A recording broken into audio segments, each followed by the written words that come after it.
I will be giving a talk mainly on the MLOps field and dealing with big data. So regarding data processing or also model training. And in particular, I'll be presenting something about Apache Beam and data flow. So Apache Beam is like a programming language, we'll say. Okay, it's not really a programming language. It's based in Java and Python, but more or less, as you saw in the packages, you could say, oh, it's a programming language. And the cool thing of Apache Beam is a unified model. So as soon as you learn Apache Beam and how to use it, you can immediately start creating pipelines. Pipelines for what? Pipelines for example, data processing or even maybe feature creation. They could even be used for model deployment, for example. The cool thing is that it's fully supported by a great community and also by Google itself. So on Google Cloud Platform, there's this product called Dataflow. I think is one of those great products. Definitely must be in the MLOps tools or in the MLOps engineer's mind. And the good thing of it is that allows you to easily scale up basically infinite number of machines to account for your data processing task. And the great thing is you just need to code with Apache Beam, create your pipeline, make an image, push the image to Google, and run this data flow program. So as you can see, it's pretty easy. It's pretty easy to scale it up. It can deal with an unbearable amount of data. And it can also be used for model deployment. So you could even do some kind of real-time or almost real-time inference with these two simple things. 2023, I got an offer from GSK. GlaxoSmithKline is a big pharma company. I got the offer from the research center here in Siena, in which I'm now working as a senior data scientist. My main topic here is to apply machine learning algorithm to page research. So, for example, natural language processing applied to DNA sequences, or also deep learning for image recognition. I see. And yeah, that's what I'm doing now. So what prompted you to change from astrophysics to data science? The academic world is very unstable. So being a permanent job, you really need to do, let's say, one PhD, at least 2 postdocs after the PhD. Each postdoc is, let's say, 3 years. Most likely you have to relocate for each new postdoc. And at some point I was really stressed by this life. I also got a child during that period in Germany. So that's why I decided to go for a more stable job. There was also, I would say, a boom of position in data science and artificial intelligence in 2020 in Germany. Many startups arrived in Berlin, so that's why I've decided to do this transition. Many colleagues were doing the same. So at the beginning, I was a bit skeptical. Then, I mean, the transition, in my case, it was very smooth. I was basically using the same tools that I was using before. So Python for coding and the same machine learning algorithm. So it's just a shift of field in which I was applying my knowledge. But it's quite smooth and easy. Yeah, in Germany, I would say yes. But I know that other people, some friends or colleagues, tried to do the same in Italy. And in Italy, it was very hard. Why is it hard? It's like, I think industries, there is no cooperation in Italy up to now between universities and industries. This is my impression.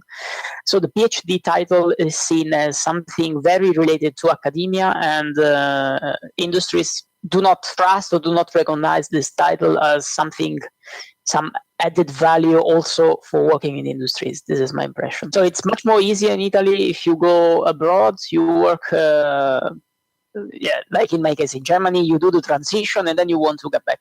If you want to come back when you have already done the transition, then you find many open doors. But the transition here, I don't know. But now something is changing, because I've seen also in universities here in Italy, there are new faculties of data science related.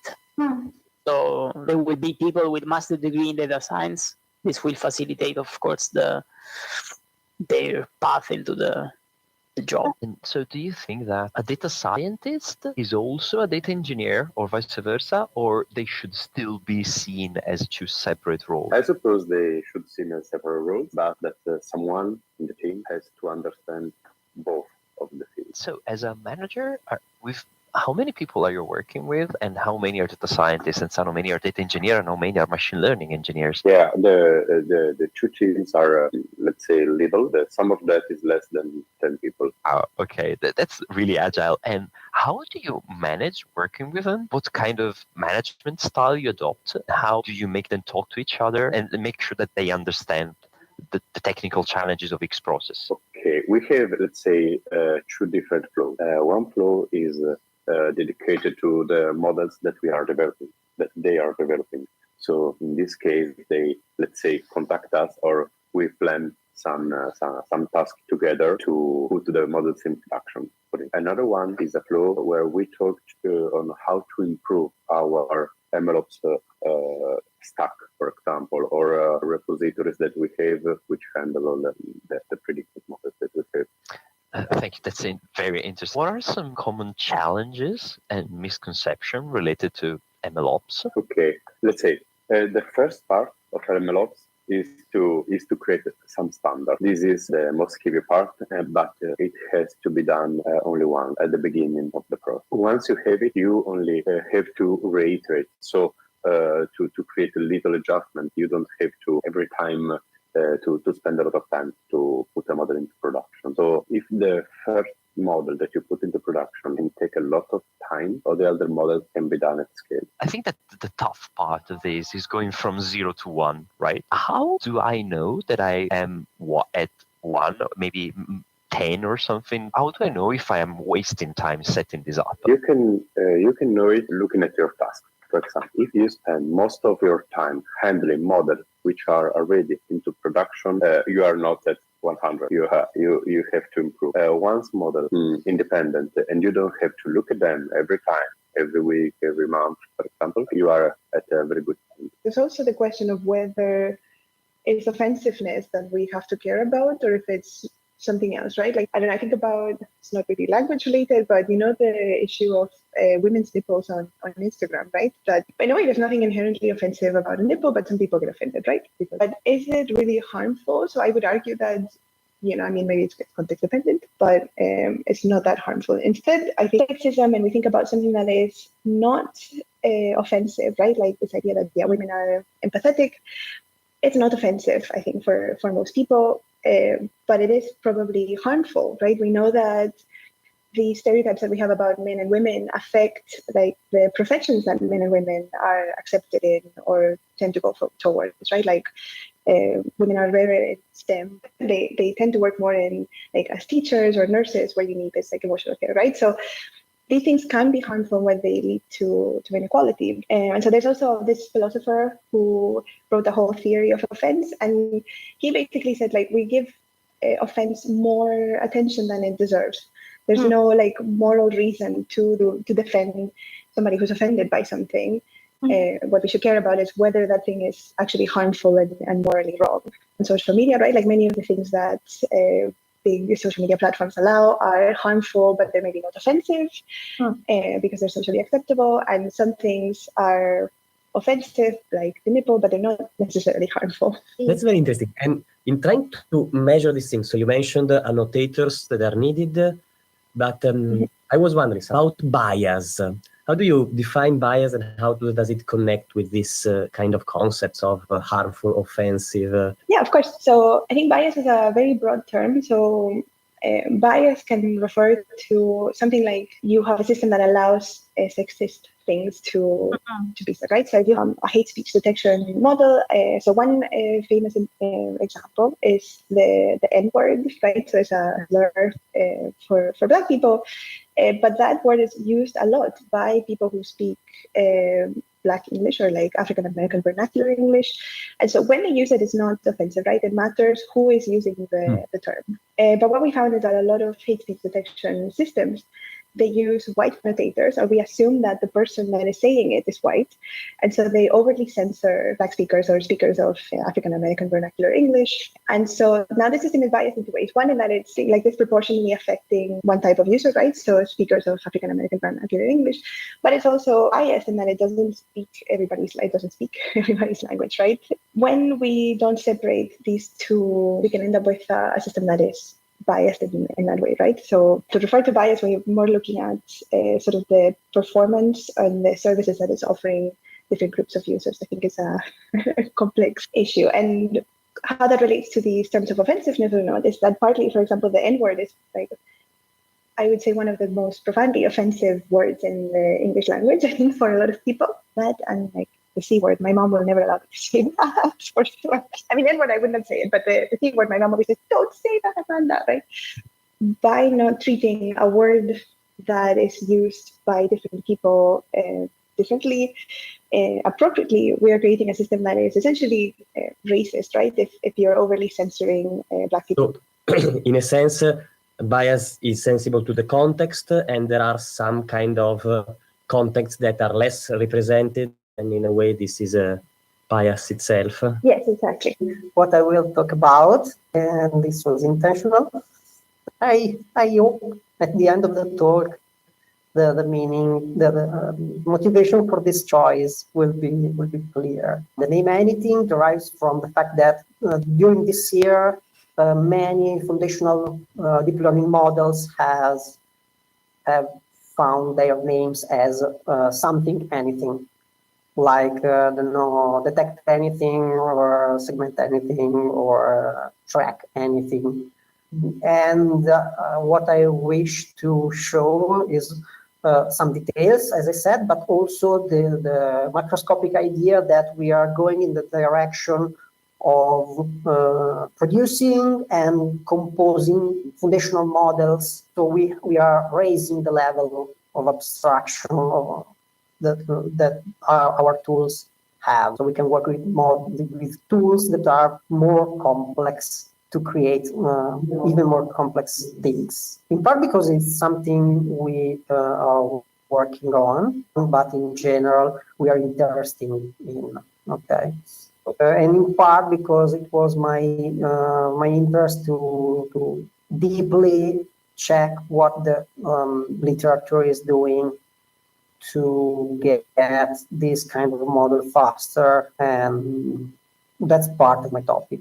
Suppose you're talking to an aspiring data scientist, what recommendation would you give them? First point is probably learn how to code, because data science and machine learning projects and applications are just software engineering applied in a different field. So the basics of software engineer are very important. I strongly disagree with the CEO of NVIDIA, who's telling the world that we do not need to learn how to code because AI can do that. That's true, AI can code, but AI cannot do software engineering yet. Software engineering is different from coding. It's not only writing a series of statements that does something, it's also crafting the modules of an application in a way that is expandable, maintainable, easy to read, and so on. And AI is not yet there. It may be as good as people in the future, but it's not obvious. Another thing that is not obvious is, okay, why do we need coding languages? Why in the 1950s nobody has thought about programming a computer in English, in plain English? Because we need a formal language to make formal statements that have no ambiguity. The human language has ambiguity, and the process of translating our thought into code forces us to remove the ambiguity from what we want the machine to do. This is a process that clarifies the ideas, and it's not something we necessarily want to delegate to a machine, because what we want may not be what the machine interprets as our will. So the process of writing code and of structuring modules according to the best practices of software engineering is very important for every data scientist and every machine learning engineer from the very beginning. And second point would probably be do not focus on the latest trends. focus on the basics. I mean, what does not change is linear algebra, is the basics of calculus, is how to handle tensors, and so on. These stuff are necessary today and most likely will be necessary in 10 years' time. So this is, I think, the second pillar. So good software engineering skills and good mathematics and statistics skills. Thank you. There is a strong barrier to entry in the usage of deep learning and language models.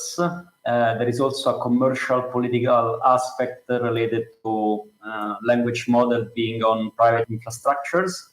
And so we, because we are a lot of people at the moment, we built a framework, a really easy to use framework that allows you to go into production easily and customize your agent, use any language model you want. It's few lines of code, there is a plugin system, it's really easy to use, and there is already a big ecosystem. I see. So basically, it's a framework that it's lowering the barrier to, in a way, produce or create the applications. I mean, Yeah. Okay. And okay, for the Py4AI event, your topic and why you find it significant for the audience. I find it significant because in Italy, the open source ecosystem is not really productive. You know, we use a lot of open source, but we don't publish much. And this is one of the biggest projects current in Italy, made by mostly Italians.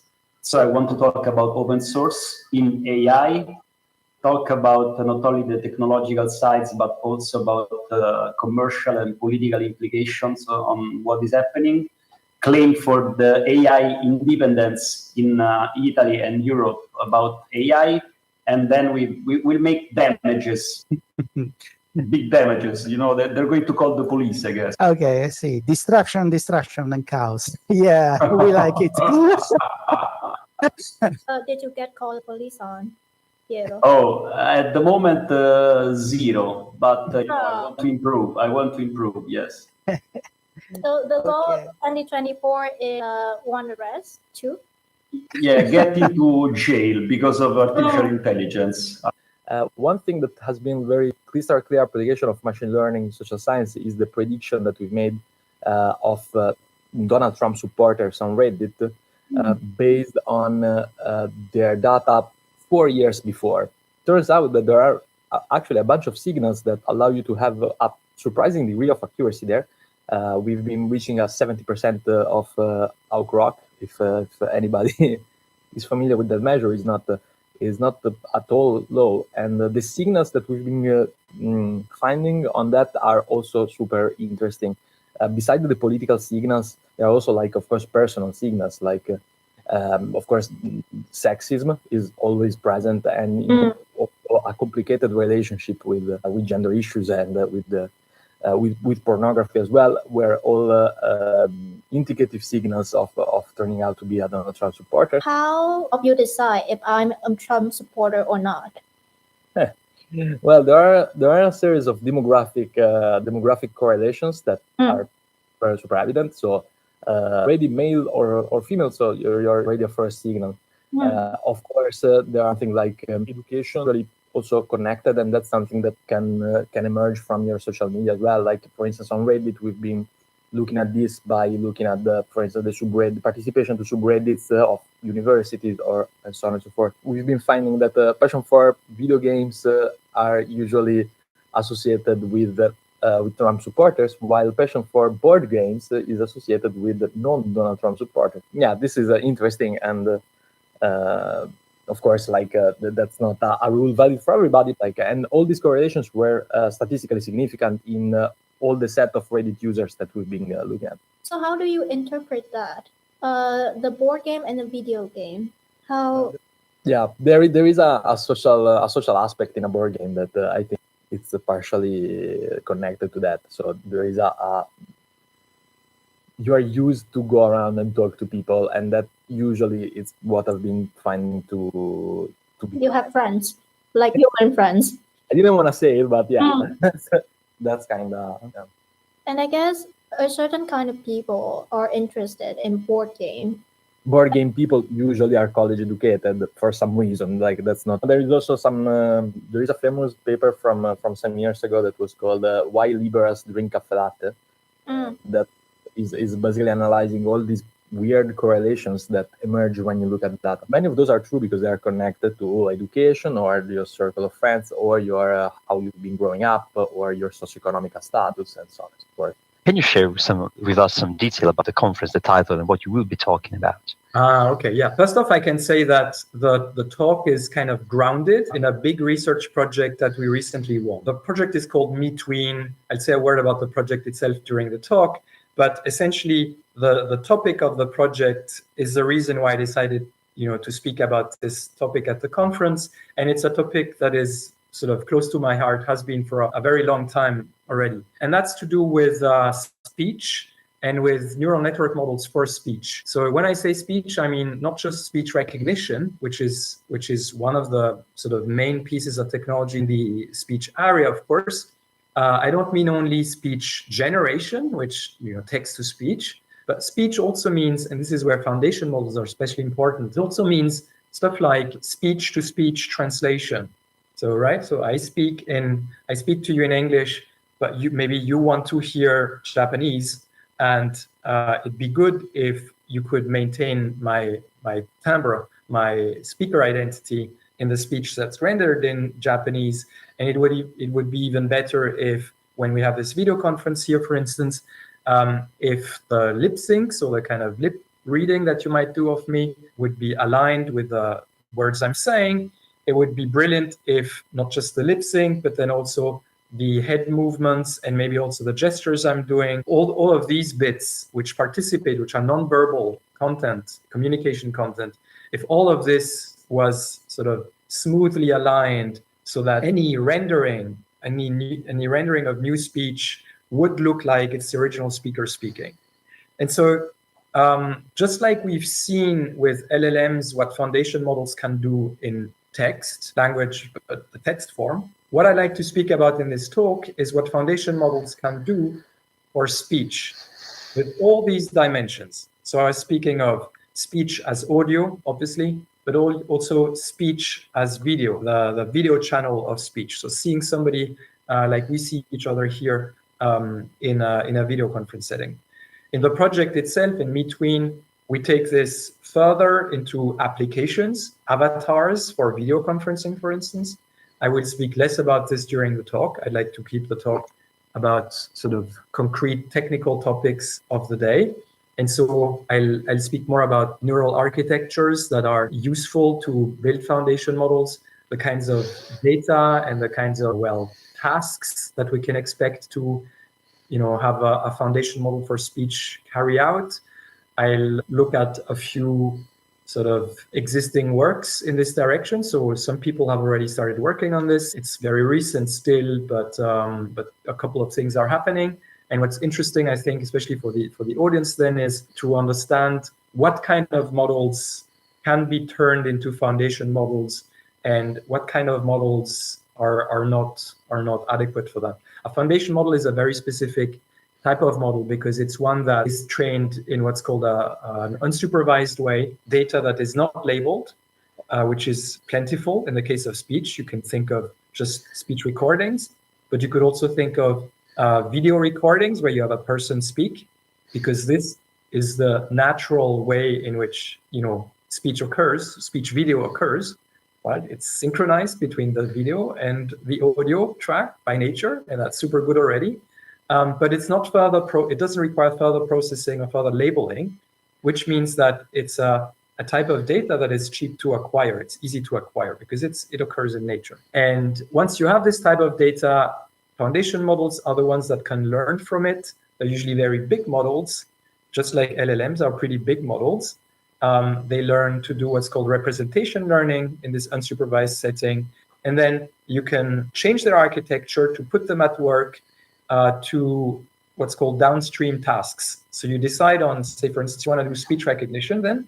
Okay, so you pre-train your speech recognizer with unlabeled speech, and then you fine-tune it usually with a bit of transcribed speech, so it knows how to transcribe, but it also already knows about acoustics, about say, the likelihood of phonemes following one another, of what kind of sounds speech is composed of, as opposed to any speech.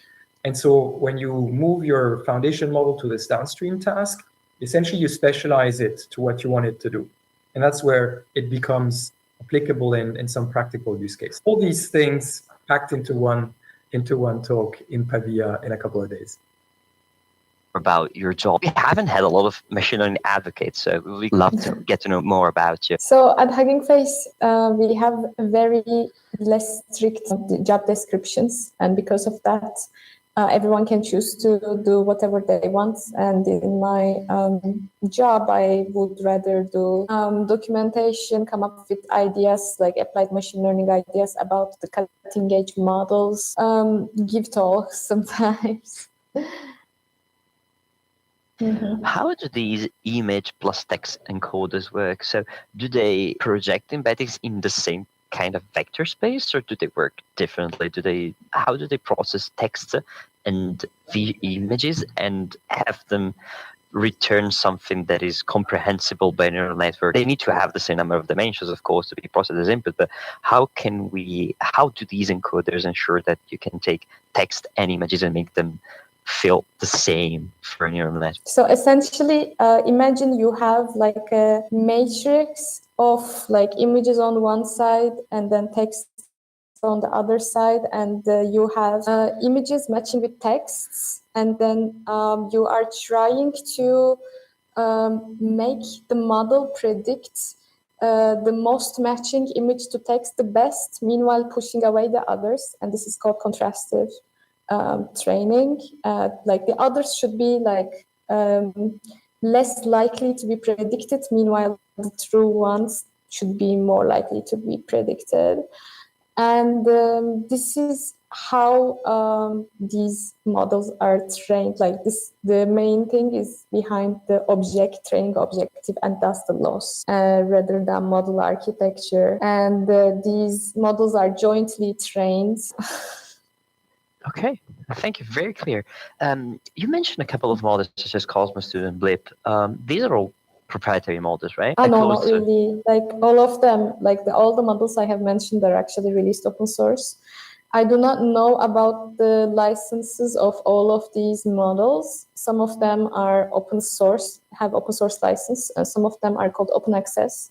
And the reason why is that like a model weight and the architecture can be released openly, but they might have non-commercial license. This might be because of the company's decision on, like to open source something in big companies are very hard, and they need to jump hoops of bureaucracy.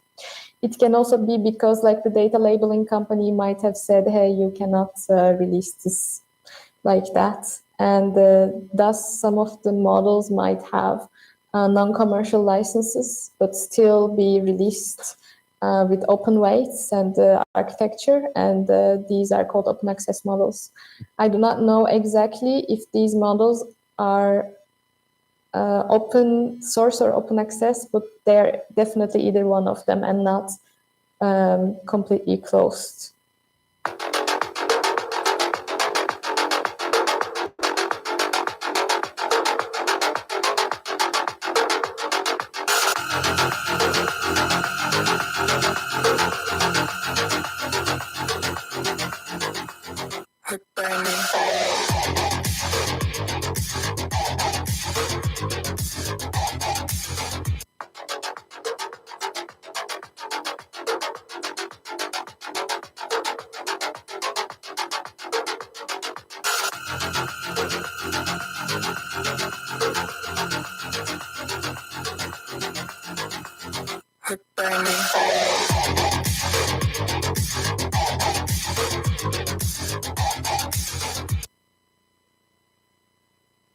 I will be giving a talk mainly on the MLOps field and dealing with big data. So regarding data processing or also model training. And in particular, I'll be presenting something about Apache Beam and data flow. So PyChartBeam is like a programming language, we'll say. Okay, it's not really a programming language. It's based in Java and Python, but more or less, as you saw in the packages, you could say, oh, it's a programming language. And the cool thing about PyChartBeam is a unified model. So as soon as you learn PyChartBeam and how to use it, you can immediately start creating pipelines. Pipelines for what? Pipelines for example, data processing, or even maybe feature creation. They could even be used for model deployment, for example. The cool thing is that it's fully supported by a great community and also by Google itself. So on Google Cloud Platform, there's this product called Dataflow. I think it's one of those great products. Definitely must be in the MLOps tools. Or in the MLOps engineer's mind. And the good thing of it is that allows you to easily scale up basically infinite number of machines to account for your data processing task. And the great thing is you just need to code with PyChartBeam, create your pipeline, make an image, push the image to Google, and run this data flow program, let's say. So as you can see, it's pretty easy. It's pretty easy to scale it up. It can deal with an unbearable amount of data, and it can also be used for model deployment. So you could even do some kind of real-time or almost real-time inference with these two simple things. 2023, I got an offer from GSK. GlaxoSmithKline is a big pharma company. I got the offer from the research center here in Siena, in which I'm now working as a senior data scientist. My main topic here is to apply machine learning algorithm to page research. So, for example, natural language processing applied to DNA sequences, or also deep learning for image recognition. I see. And yeah, that's what I'm doing now.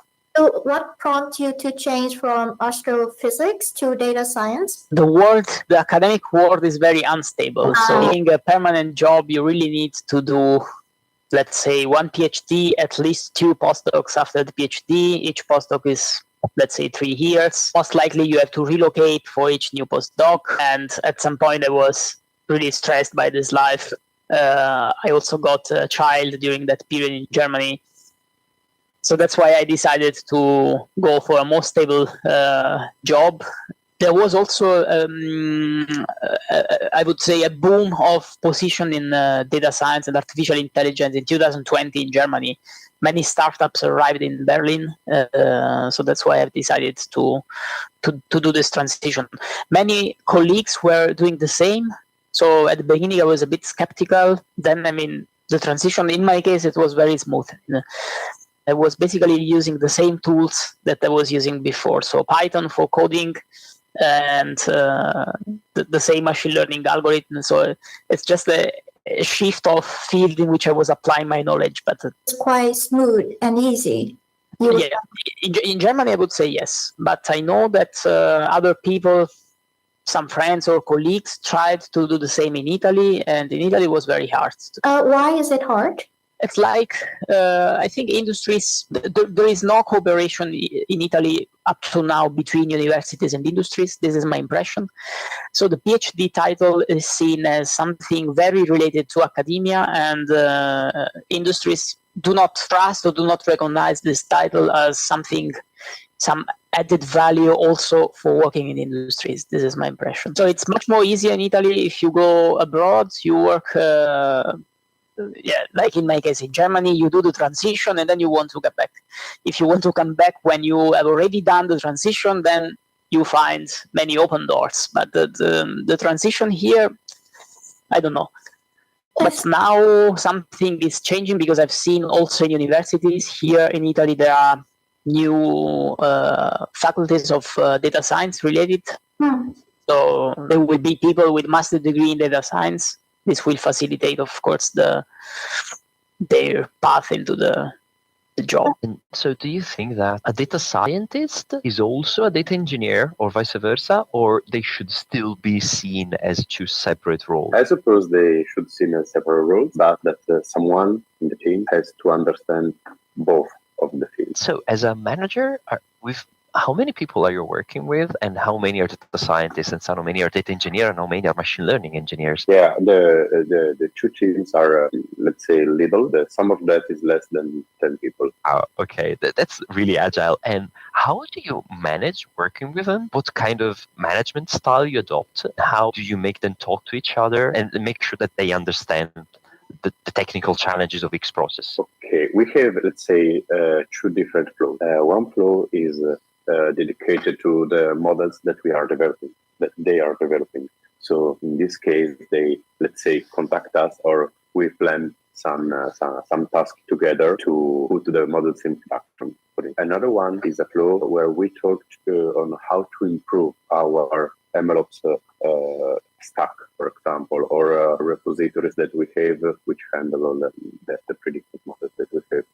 I think that's very interesting. What are some common challenges and misconceptions related to MLOps? Okay, let's say the first part of MLOps is to create some standard. This is the most heavy part, but it has to be done only once at the beginning of the process. Once you have it, you only have to reiterate. So to create a little adjustment, you don't have to every time to spend a lot of time to put a model into production. So if the first model that you put into production can take a lot of time, or the other models can be done at scale. I think that the tough part of this is going from 0 to 1, right? How do I know that I am at 1, maybe 10 or something? How do I know if I am wasting time setting this up? You can know it looking at your tasks. For example, if you spend most of your time handling models which are already into production, you are not at 100. You have to improve. Once model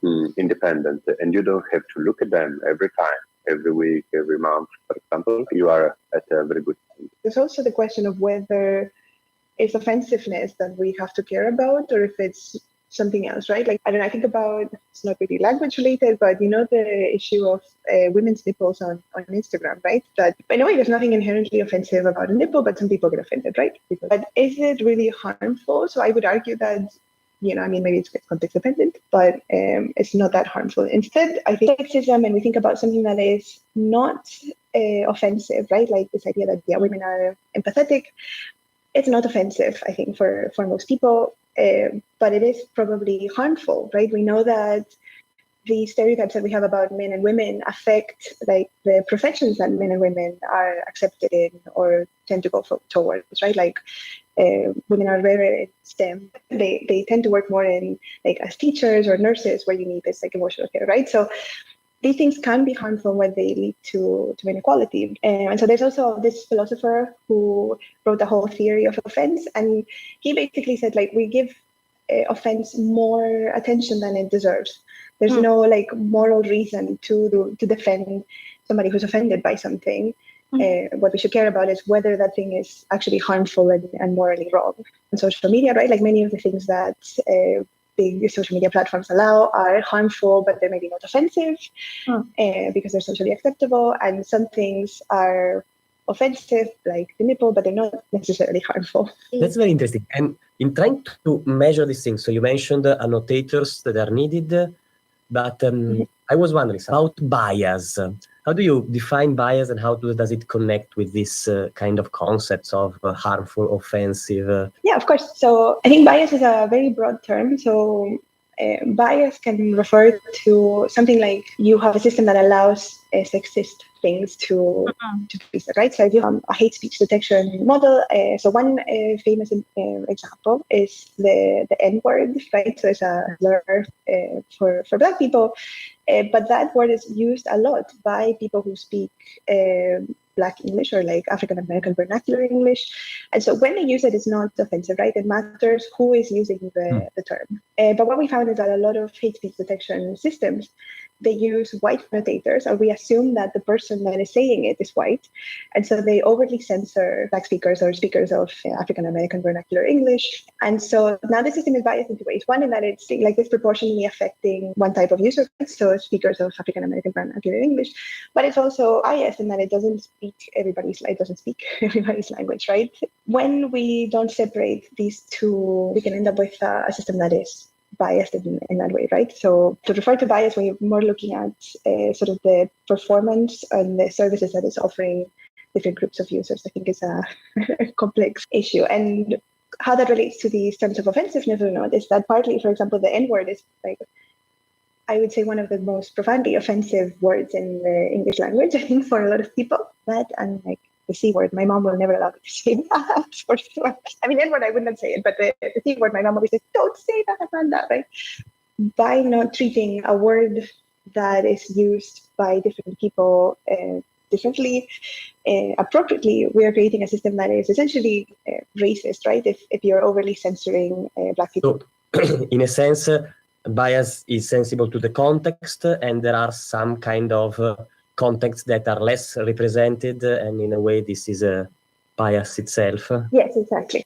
What I will talk about, and this was intentional, I hope at the end of the talk, the meaning, the motivation for this choice will be clear. The name anything derives from the fact that during this year, many foundational deep learning models have found their names as something, anything, like detect anything or segment anything or track anything.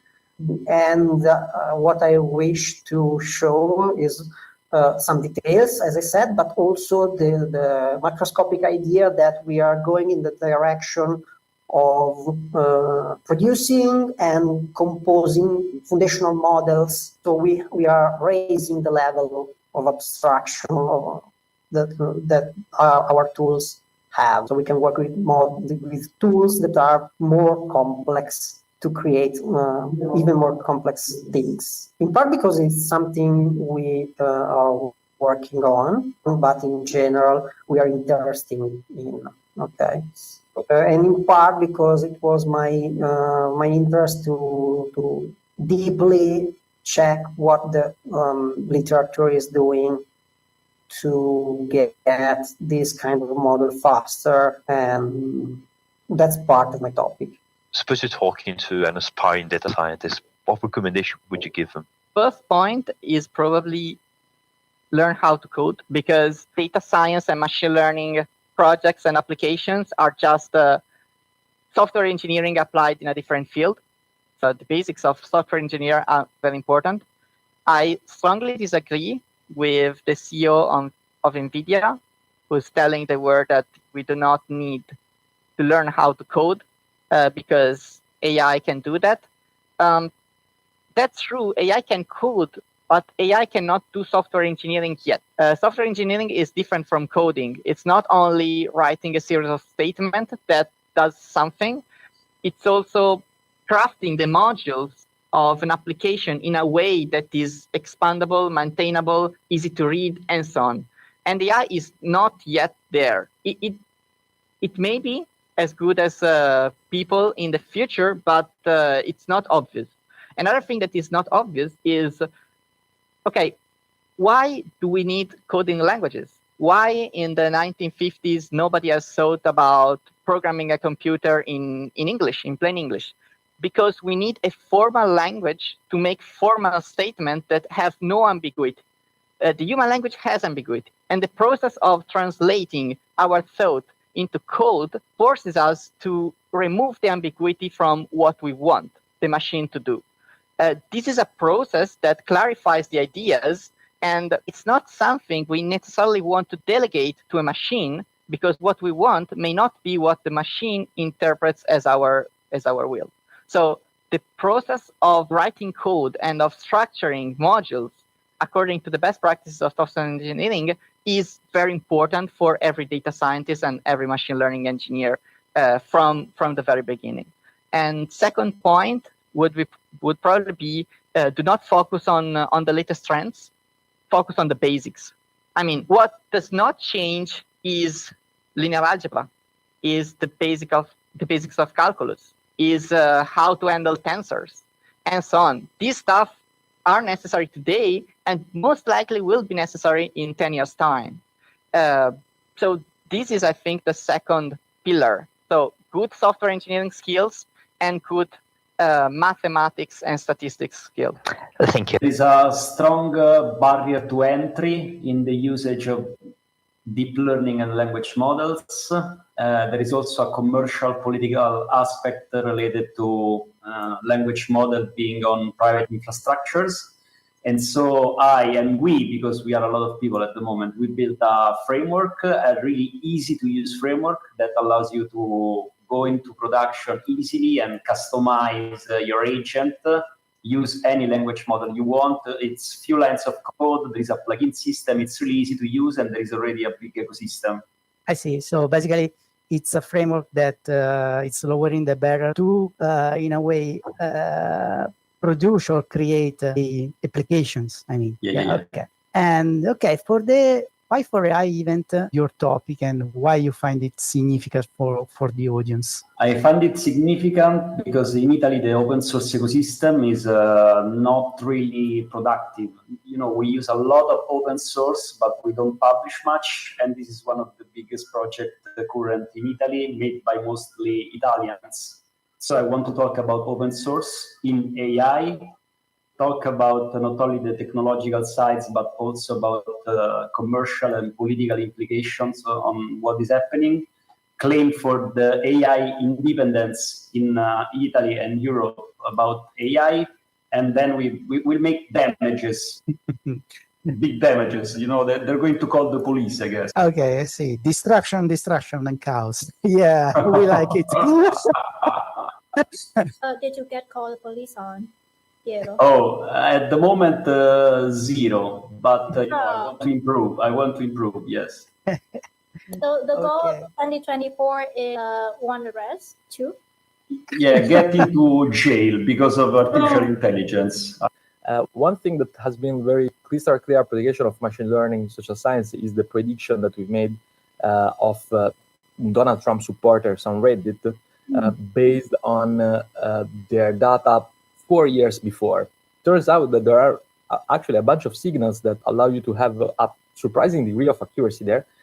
We've been reaching a 70% of outgrowth. If anybody is familiar with that measure, is not at all low. And the signals that we've been finding on that are also super interesting.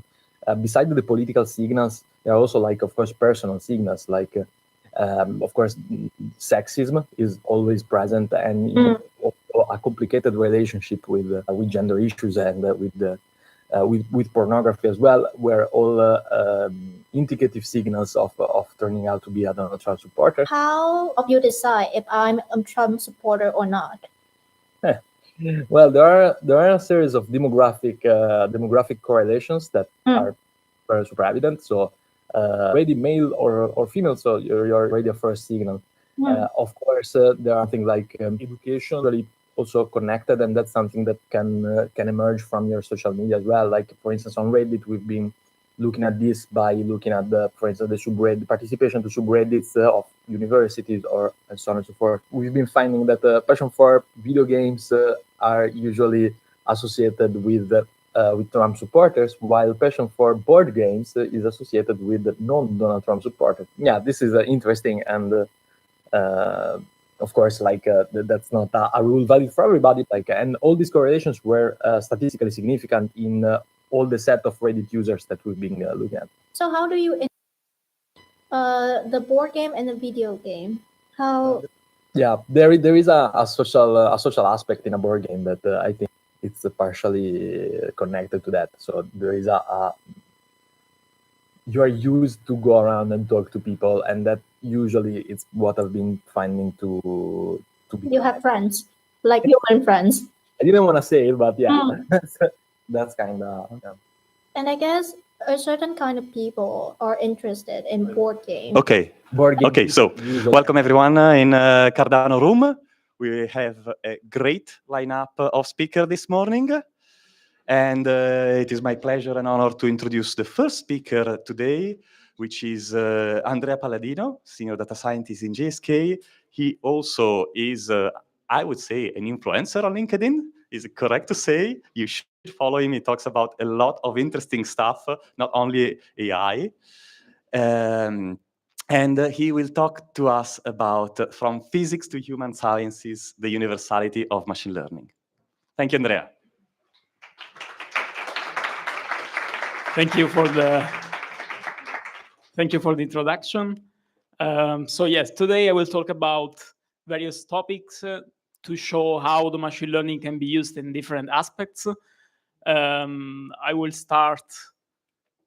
Does not work, of course. Okay.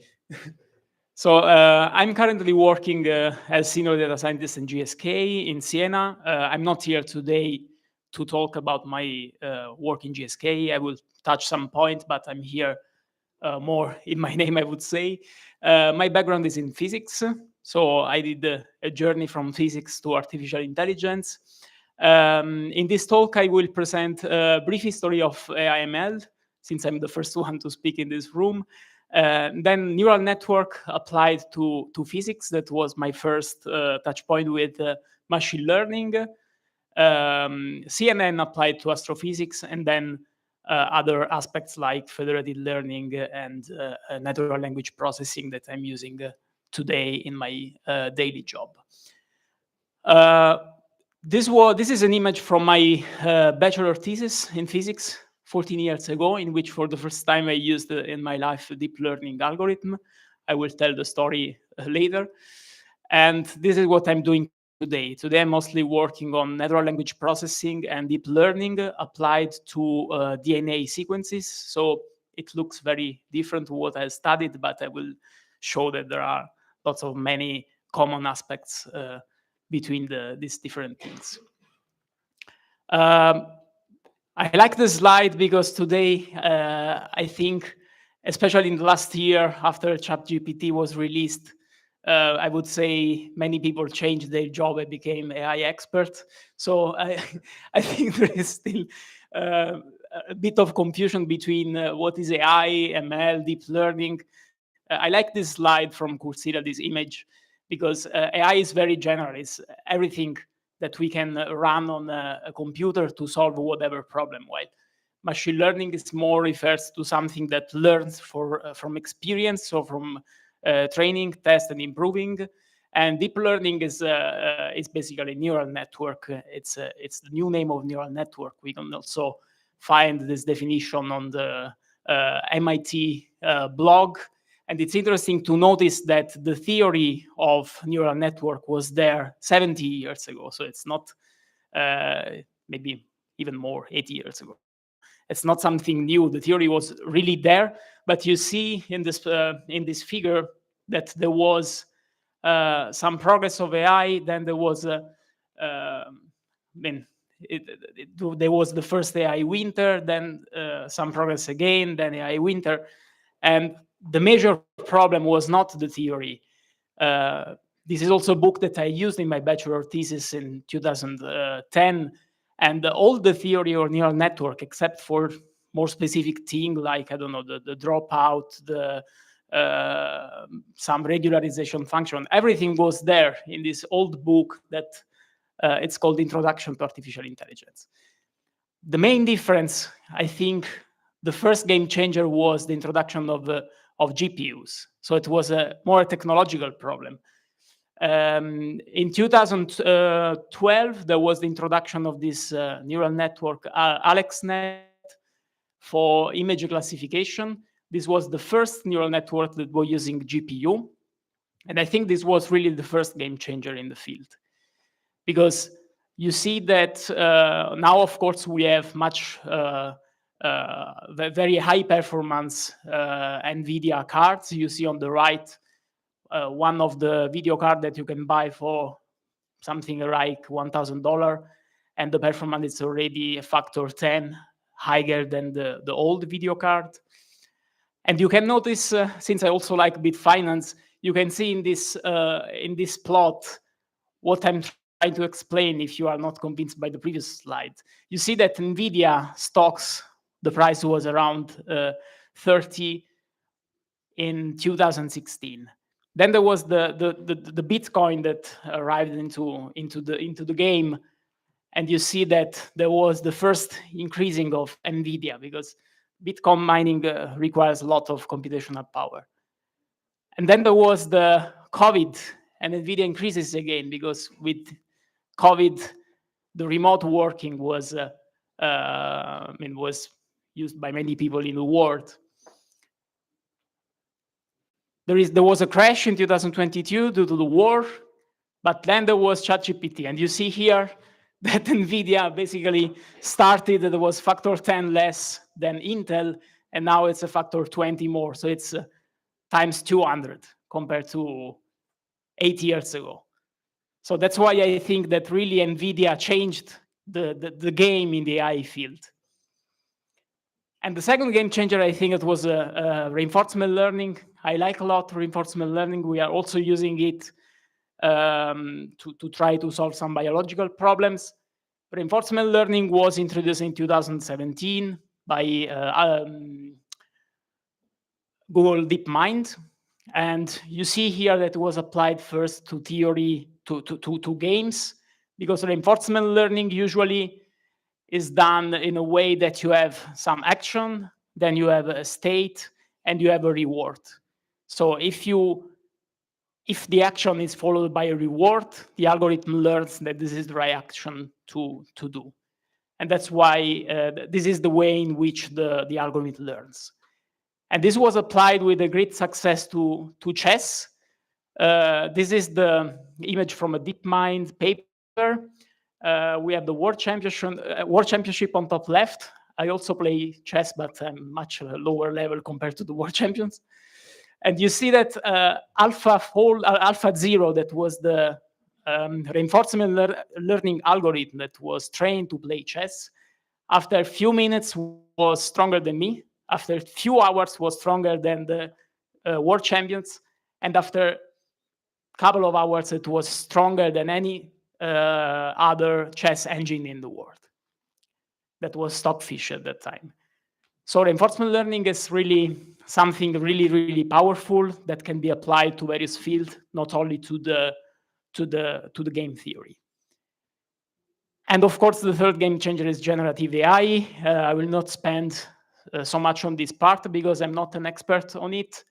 I only want to highlight the fact that I read more or less every day. We are producing our generative AI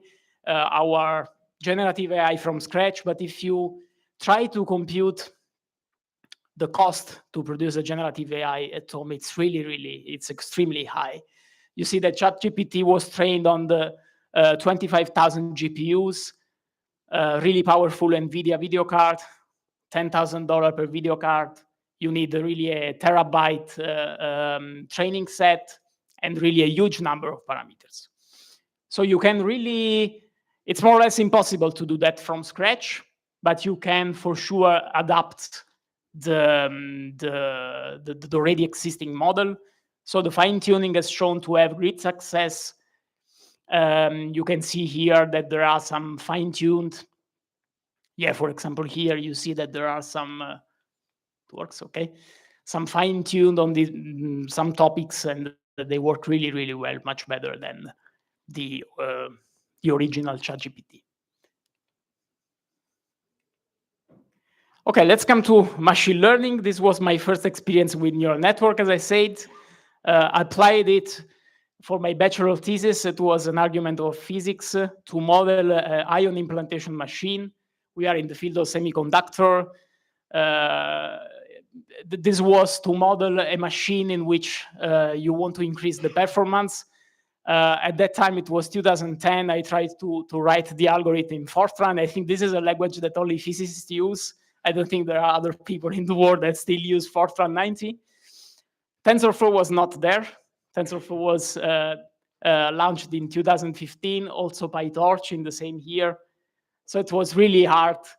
If you try to implement from scratch a neural network in Fortran, you will realize that it's not so easy to do. So after 1 month, I understood I was going on the wrong direction. That's why I used, it was a proprietary software at that time. The name, I think it was Synapse. You see that was quite a simple neural network, 27 input parameters with one hidden layer with 4 nodes, another hidden layer with 6 nodes. So nothing really complex, but I remember the computational time was quite a lot, even with this small neural network. But the result was quite good. We got 95% R-square in tests, so the result was satisfying at the end. The problem is that we also had the possibility to reach our goal, so to increase the performance of the machine. We understood how to vary the parameters, and we also checked experimentally that this was working. So I think it was a nice application.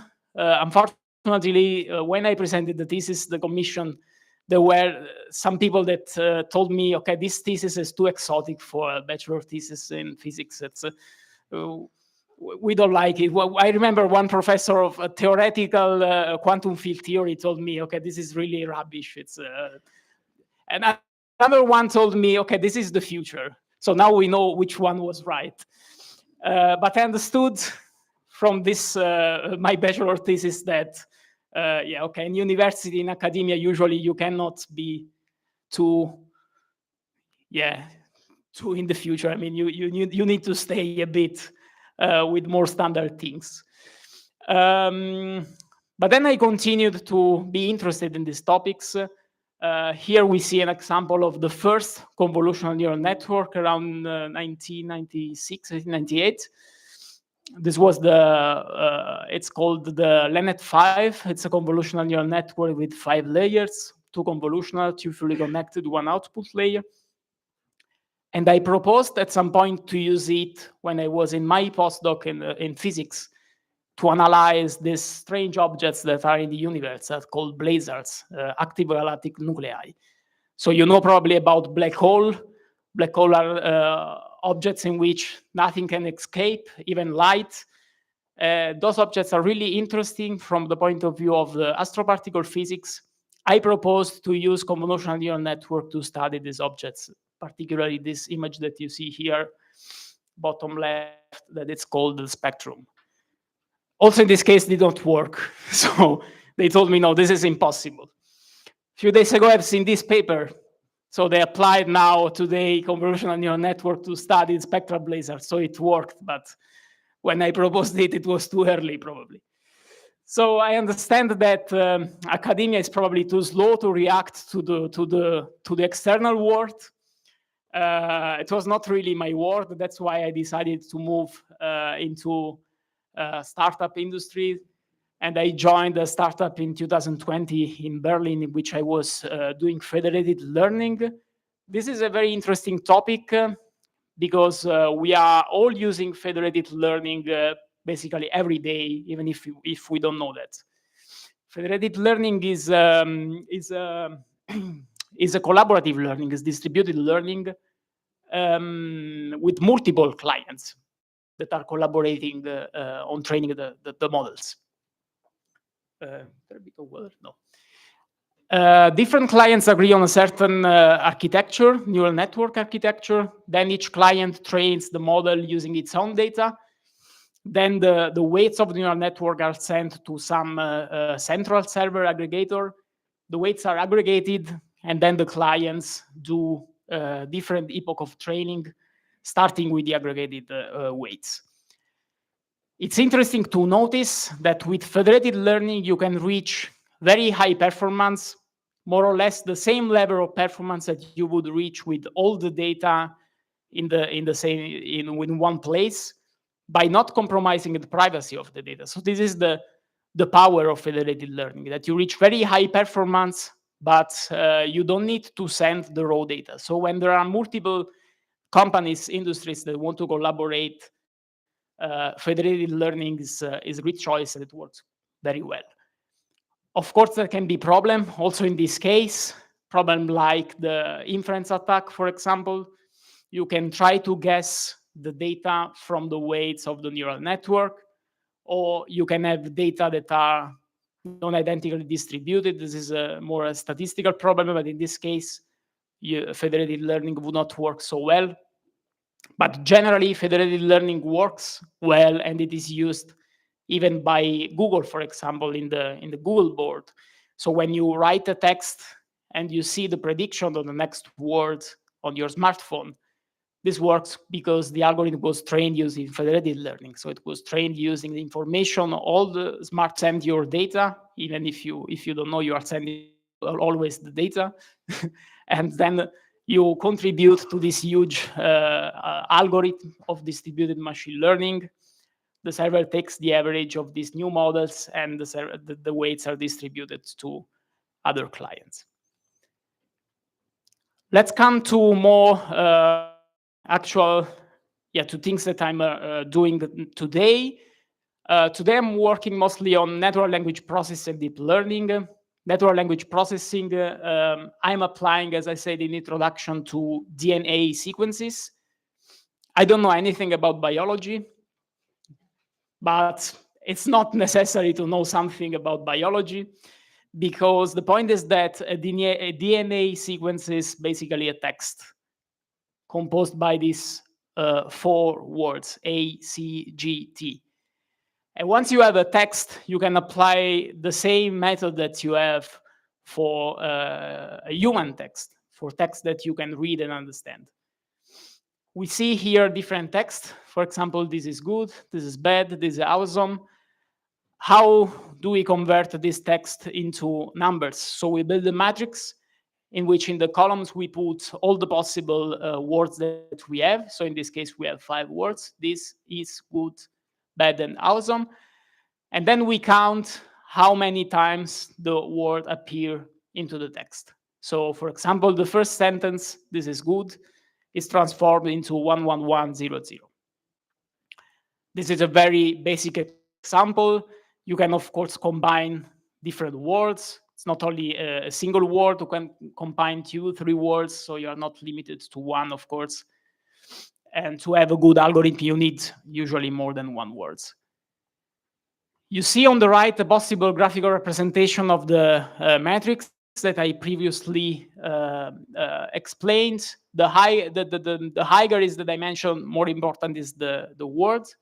Usually we are not interested only in the frequency, but more in the importance.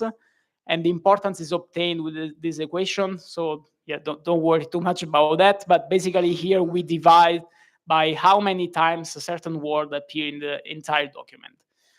And this is because there are some words, like, for example, I don't know, and, or, then words that appear a lot in the document that are not so important. So you are more interested to unique words or to words that are present in few documents.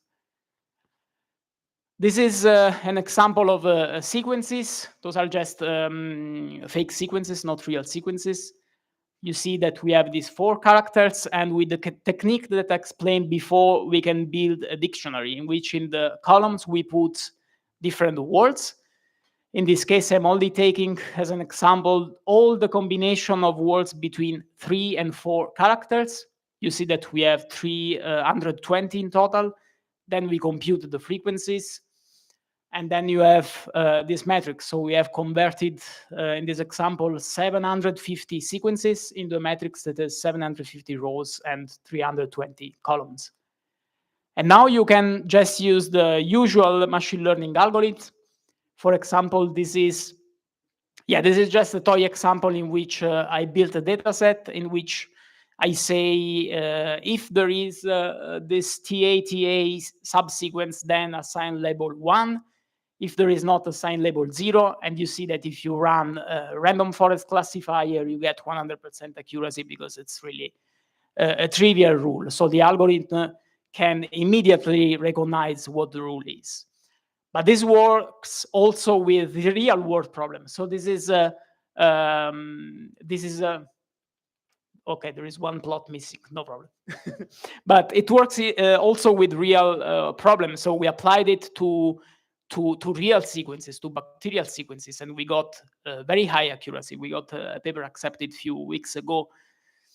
Another alternative approach is to divide the entire sequence into fragments that are called k-merts. So you see here, for example, k-merts of length 6, and then you can pass these fragments to the algorithm as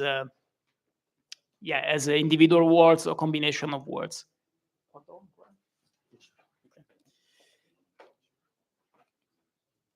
This is an example that you can find on Kaggle. Kaggle is a nice website that I suggest quite often to data scientists because you can find a lot of data set, a lot of competitions. And if you are interested in applying machine learning to this field, you can try this competition here in which there are 7 classes with different DNA sequences. You can apply the technique that I described. So divide the text into subsequences, apply a dictionary, and then apply a classifier that can be a random forest, or we use the XGBoost. XGBoost work very well. Also, the CutBoost classifier is very strong in this kind of things. And then there is the deep learning that is also largely used in this field for analyzing sequences. Particularly, NLP does not work so well for DNA sequences when you need to preserve the order. Because if we go back to this matrix here, you see that we count the frequencies. And we see, for example, that the word in the first row, TTG, appears 5 times. But we have no idea where TTG is located. So we lost completely the information on the order. If TTG was at the beginning of the sequence, in the middle, at the end, we don't know. There are some cases in which you need to preserve the information on the order. And this is the case in which a neural network can be the right algorithm to use. And to use a neural network, there are various techniques that you can use for converting the sequence to numbers. One is the label encoding. Another possibility is the one-hot encoding. And then you can pass the matrix to the bidirectional neural network, for example. If we want to apply the one-hot encoding, the way is the one that you see in this figure. So we have the usual 4 characters, A, C, G, T. We build our matrix, and we put 1 when this nucleotide is present. Those are called nucleotides, A, C, G, T, and 0 when it's not present. So the first sequence, for example, it has A in the first position, then C, then it has A, and so on. So we have 1 matrix for each sequence. But a matrix, if someone is doing computer vision, knows that a matrix is an image. So you can convert the matrices into images. You can even reshape them because usually they are rectangular matrices. So you have 4 rows and many columns. You can reshape in a square matrix. You can convert into images. They will look like these QR codes that you see here. And then you can use the usual machine learning algorithms that you use for image recognition, for example, convolutional neural network. This is an architecture taken from a paper in which they apply convolutional neural network. So you see here that we have 2 sequences that interact each other. It's microRNA on the left, genes on the right. Both are converted into images. Then there is a convolutional neural network, a max pool, and then the usual things, bidirectional neural network, dense layer, and logistic regression classifier. And this is a way to use deep learning in this field. An alternative is also to use the pre-trained language models. Probably you know BERT. BERT is quite common in language models now. In biology, there is the version of BERT called DNA BERT. So DNA BERT is a pre-trained bidirectional encoder. So this is an algorithm that you can use to convert the sequences into some numeric metrics to do the operation that is called embedding. And once you have done it, you can then use other algorithm for the classification. DNA BERT has also its internal pipeline that allows to do everything from the embeddings to the training, classification, and so on. But you see that deep learning can be used with success also in this field. I want to close my talk with a few words on Formula One. That is one of my passion. I tried many times to enter in this world. I always failed, but one time I arrived at last interview with Red Bull. So sorry that I failed. I could have been world champions now. And this is a nice post that I found on LinkedIn, in which there is one person that worked on in Formula One, in which he shows various aspects on AI ML applied to Formula One. And it's usually, especially today, AI ML is used a lot in Formula One for example, fluidodynamics simulations, but even for things like the race strategy. And yeah, for fluidodynamics simulation, you see here the Navier-Stokes equations. So those are the equations that all the people that have done physics or engineering, they studied somewhere during the university. And these equations are used for simulate the behavioral fluid, or usually they are used for aerodynamics simulation. They are usually called CFD, this kind of simulation, to simulate their flow around the car. And the problem of this equation is that, so those are partially different equations. They are quite hard to solve. You can do numerical simulation, but they are hard and heavy. But today, machine learning is applied also in this field. We have here a paper that is of 2021, in which they show that they can use with success a convolutional neural network, even in this field that looks very far away from what I've described before. But the application that I like more is this one. You know OpenAI for ChatGPT, but OpenAI is producing very interesting libraries since several years. There is this library, it's called GYM, to apply reinforcement learning. It's also quite easy to use if you want to build some reinforcement learning on games. There are also pre-trained games that you can try and you can fine-tune, like the old games of 18, I don't know, the Space Shuttle, that things like that. And there is a paper in which they used OpenAI GYM library to simulate various conditions in the race using the reinforcement learning approach. And you see that, if you remember one of my first slides, they are really using the reinforcement learning setup. So they have some inputs, they have some actions, and then they have the reward. The reward in this case is just the final position in the race that will give a certain amount of points. And the action can be, for example, the pit stop at a certain lap.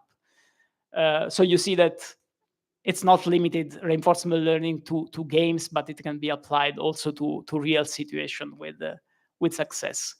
I think I'm on time for the conclusion. So in this talk, I tried to cover different aspects of machine learning that can be used in several fields. I started from physics, where I did my bachelor thesis using the neural network. And then I show how we can apply also convolutional neural network to astrophysics. Some words about federated learning and more recent things like natural language processing and deep learning applied to DNA sequences. And thank you for the attention.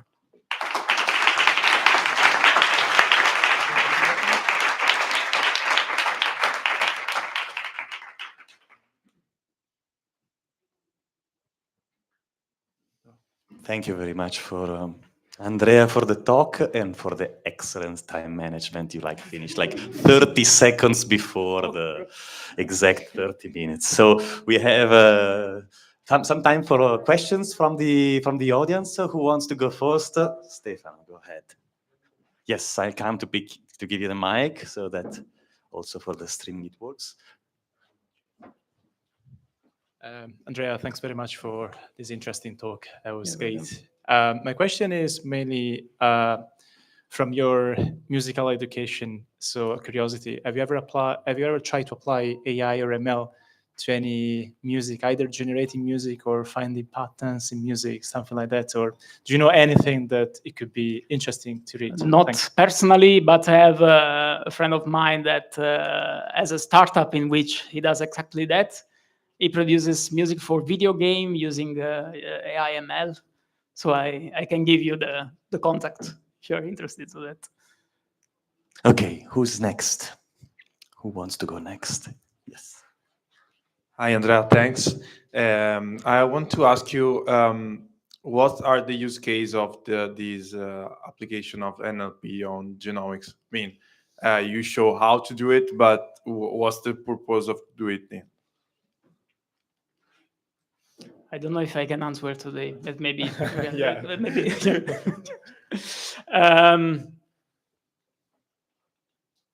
When you do things like that, applied for, I don't know, some bacterial species, for example, you know that you have a vaccine with a certain efficacy on the bacterial species that you have detected. Okay. But you don't know anything on the new strains that will come in 1-2 years. You can think to COVID, for example. COVID is a virus, it's not a bacteria, but it's the same thing. Yeah. We had a lot of variants, and after you have built a vaccine, you don't know if this vaccine will be efficient on the new variants. Once you have trained an algorithm like that, you can simulate what will be the efficacy on the new variants. So you can you can know in advance, for example, if this vaccine will work or not. But you can even modify the vaccine to be more efficient with the new variants. So both sides, it's both on the prevention side to understand if it will work or not before the new pandemic or new spread of the new strain, and also trying to modify and adapt the vaccine for the new strain.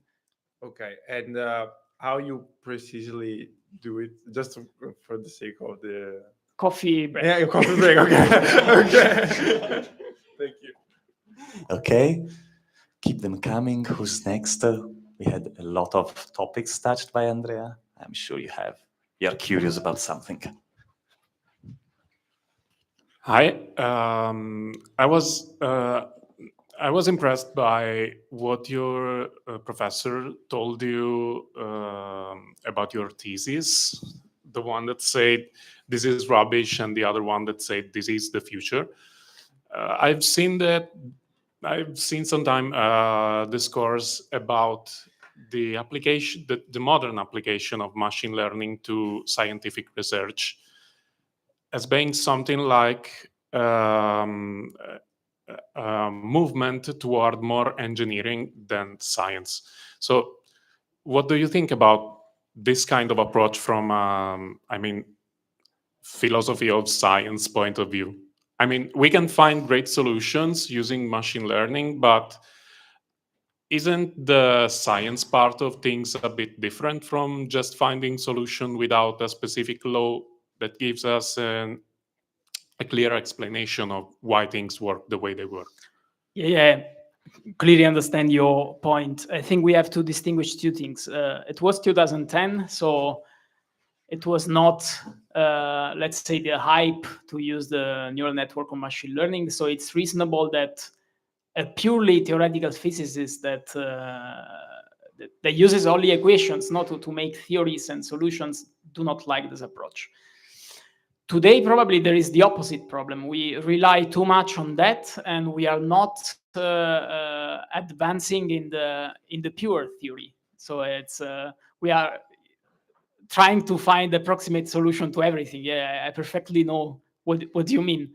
I don't know if there is a way to solve it now. I think we are getting worse because even now we are using ChatGPT for trivial things like, I don't know, write an abstract. There was a paper a few days ago with an abstract written by ChatGPT, and both the authors and the reviewers did not notice that. The paper starts with, certainly, I can write an abstract for you, and then there is the abstract. And this was accepted and published. You see what I'm saying? So I understand your point. I don't know how to... Yeah. Okay. I agree with you. Other questions from the audience? Who wants to go? We are great on time, so we can take a few moments. If no one else has a question, I'll ask a question. So in one of the first slides, you showed the AI in the AI winter slides, in which you showed the progress, the initial progress in AI. Where are we? Okay, Yep. Which, if I'm not wrong, one of those peaks was a different technology of AI, symbolic AI, and then at some point, since the last winter, let's say the technology was based on neural nets. So, in your opinion, and we know, I mean, that everybody can make mistakes and predict rubbish or anything. Do you have an opinion on whether or not there will be an AI winter, where there'll be a resurgence on other methods, or a combination between connectionist and symbolic approaches? I think in the next 1-2 years, we will talk. I mean, generative AI is now the hype, but I'm not sure that this will be forever. I mean, probably there will be some, at least from my point of view, I expect a generative AI winter somewhere, and something different that we don't know today will jump on the field. This is my impression. There is too much focus on that, even for topics that cannot be really solved with generative AI. They want to use that for everything. So I think, I don't know. I would not be surprised by a generative AI winter of some years and something else that jump into the field. So we should not be too worried that robots are coming for us, because winter is maybe coming. I'm completely wrong, and next year we will have a conference of robots. I don't know. Okay, thank you, Andrea. Let's thank Andrea once again.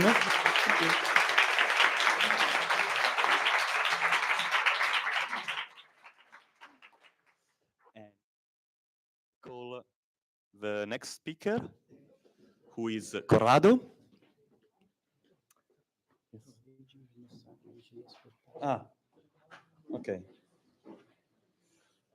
Okay, we'll wait a few minutes, because in case someone wants to migrate from this room to the other, I think the other room is still doing a Q&A. So this is a good moment to migrate, to talk with your neighbor.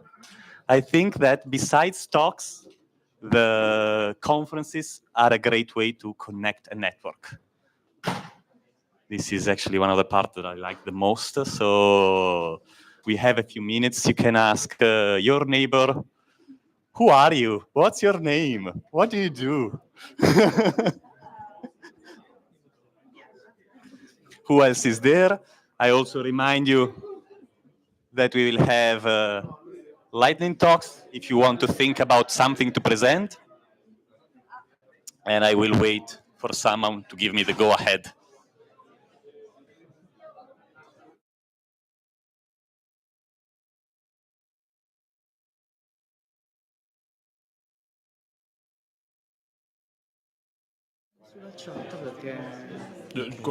Ok, no. Gabriele.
Okay, let's sit everyone and we start again. And we keep on this theme of academy and in industry together.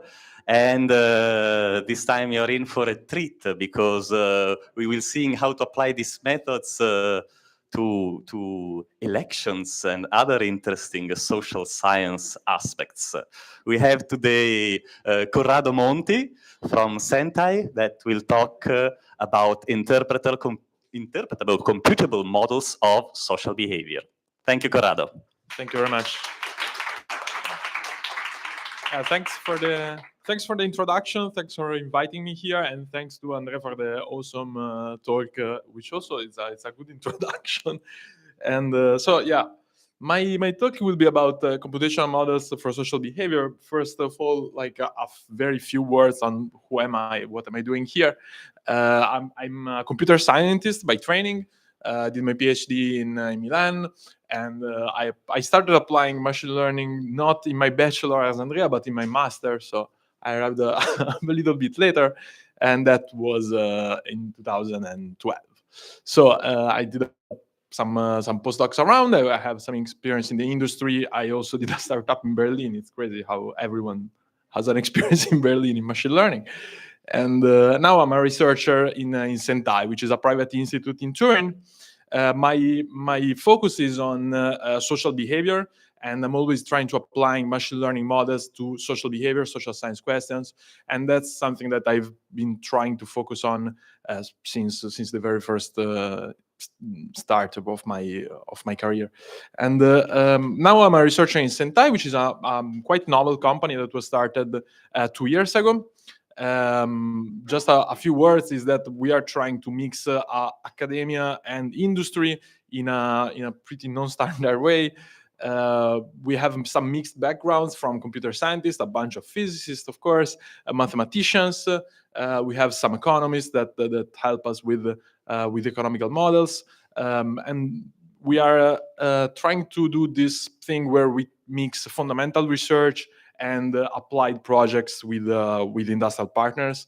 The idea is that we have a bunch of time to do foundational research, and then we try to apply the state-of-the-art methods to industrial projects with partners that come to us and ask a scientific approach to their problem. So this is nice because I have a vantage point of both worlds. So I see why Andrea was telling about academia.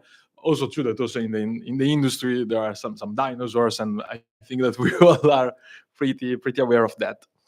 So yeah, after this short introduction, I will start with my talk about machine learning models for social behavior, and in particular, I will start from examples of how can machine learning help in addressing social science questions. So I will start from some examples of social science questions that can be answered with machine learning. And my field of expertise is social media, so these are all kind of related to social media. I think that social media are another like crazy thing that happened in the last decades. So we are still trying to understand what are the consequences of this new world. And I will start from Donald Trump. This I will get there. Work with me. So Donald Trump was the winner of the 2016 elections against Hillary Clinton. And the interesting fact is that, as in this newspaper, he was described as an underdog. So it was a surprising win. And there have been a number of articles saying that Donald Trump won't win even the Republican nomination, not even the elections. So it was a huge surprise for a lot of people. Trump, according to the Washington Post, he was due to flame out. This was from 2015, and so on and so forth. Why was this so surprising? I'm not speaking a microphone. Now I am. Okay. Because Donald Trump was no conservative, according to some journals, some newspapers, or he was a counterfeit Republican. So why? The question then is, who supported Donald Trump? Like, was he a counterfeit conservative, as newspapers said? Where was the supporters coming from?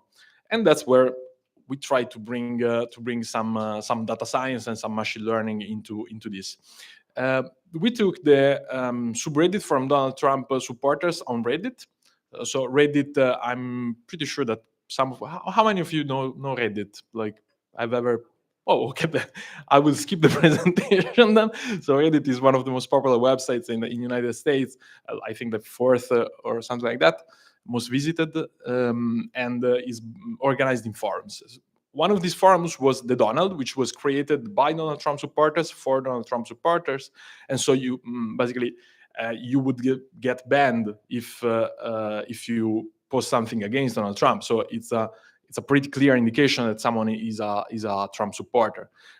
This subreddit had hundreds of thousands of users, at least on the election day, and then it got banned after some years due to conspiracy theory and spread of violence, but that's another story. Anyway, it was created to support the Donald Trump campaign. So we can use this subreddit as a target for a machine learning classifier. That's the key point here. Let me show you how. The idea is that by doing this, we will get clues about where are these supporters coming from. So, and specifically, we will try to look at those supporters from the point of view of 4 years before. So, at the previous election cycles, where Donald Trump was a TV star, not a candidate for president. So we treat this as a computational focus group. We built this computational focus group with politically active users on Reddit in 2012. So users that were participating to political forums. This ended up in being some tens of thousands of users that were active both in 2012 and in 2016. Of these 44 active users in politics, 7,000 turned out to be Donald Trump supporters, so participating in the Donald Trump community. So as you can imagine, the question now is, okay, if we look at the features of these users from 2012, what can we see in those users that will allow us to predict if they are Donald Trump supporters or not? So 4 years later. So of course, we're doing this in hindsight, but using only features that were extracted from 2012. So in particular, we are using the text from comments. As you can imagine, that's easy, TF-IDF, as Andrea explained. We are using the communities of these users, which, like the underlying mechanism is homophily, so birds of flocks of a feather goes together. So people that belong to the same community are likely to have the same behavior. And then we are using scores, so upvotes and downvotes on Reddit, interactions of these users, and these are our features that we gather from 2012. So with these features, we predict if a user will turn out to be a Trumpist. So we measure the results. We have a train set, test set, and so on, and we measure their under curve. Turns out that with combining these features, you can get to 70% of area under curve, which to me it was pretty surprising, because it's a fairly good prediction considering that we have this huge time lapse. And in particular, it's interesting to note that communities are by far the most predicting feature here. The text is not as predictive. The communities are telling you more about these users than what they actually write. So naturally, to answer our social science question from earlier, we are interested in, okay, but which communities are predictive? And so these are the communities that are most predictive. So all of these, since we're looking at a very big data set, all of these are statistically significant, according to the usual definition of statistically significant, or whatever, even if you don't believe in that. And but still, those are the features that allow you to predict. I will speak a bit about this because it's super funny. So so these are the most predictive features in Donald Trump supporters. So first of all, okay, let's start from the serious stuff. So first of all, we can see that the most predictive features here are political groups. So the most predictive feature of them all is conservative. Like these are people that 4 years before were conservatives. And the second most predictive is libertarian, which is clearly one of the ideologies that were mixed in the Donald Trump supporters community. We see anarcho-capitalism in there as well, pretty high. This echoes some theories from social science. There is this sociologist called Wendy Brown that is speaking of libertarian authoritarianism as a way to describe Donald Trump ideology. This idea of I'm rich, I should be doing whatever I want. But we can find others. We can find conspiracy. I think that this is not particularly surprising for many. Like Donald Trump used the QAnon conspiracy theory to spread in society. There are others that are probably quite logical, but a bit more surprising. Like these two communities, 4chan and I'm going to Hell for This, which, I mean, maybe some of you know what 4chan is a terrible place, and it's particularly noted for shock humor and this like black humor, tongue-in-cheek humor that apparently 4 years before was a predictive characteristic of the I'm assuming teenagers that developed to be Donald Trump supporters. The interesting thing is that there is a lot of sex-related communities here. We have, of course, there is some men's rights, which is an anti-feminist community that is among the most important. There is seduction, which is another community for like so-called pickup artists, and that's also predictive. It's interesting to note, and I cannot not notice that there are two communities that are related to some kind of sexual issues, like NoFap, which is for addiction to masturbation, and Dead Bedrooms, which is self-explanatory, I think. Yeah, so if we look at the most predictive communities for non-Donald Trump supporters, we also find interesting stuff. Thank you for that. The most predictive communities for non-Donald Trump supporters are also like interesting to look at. It's interesting to see that there are no political communities here.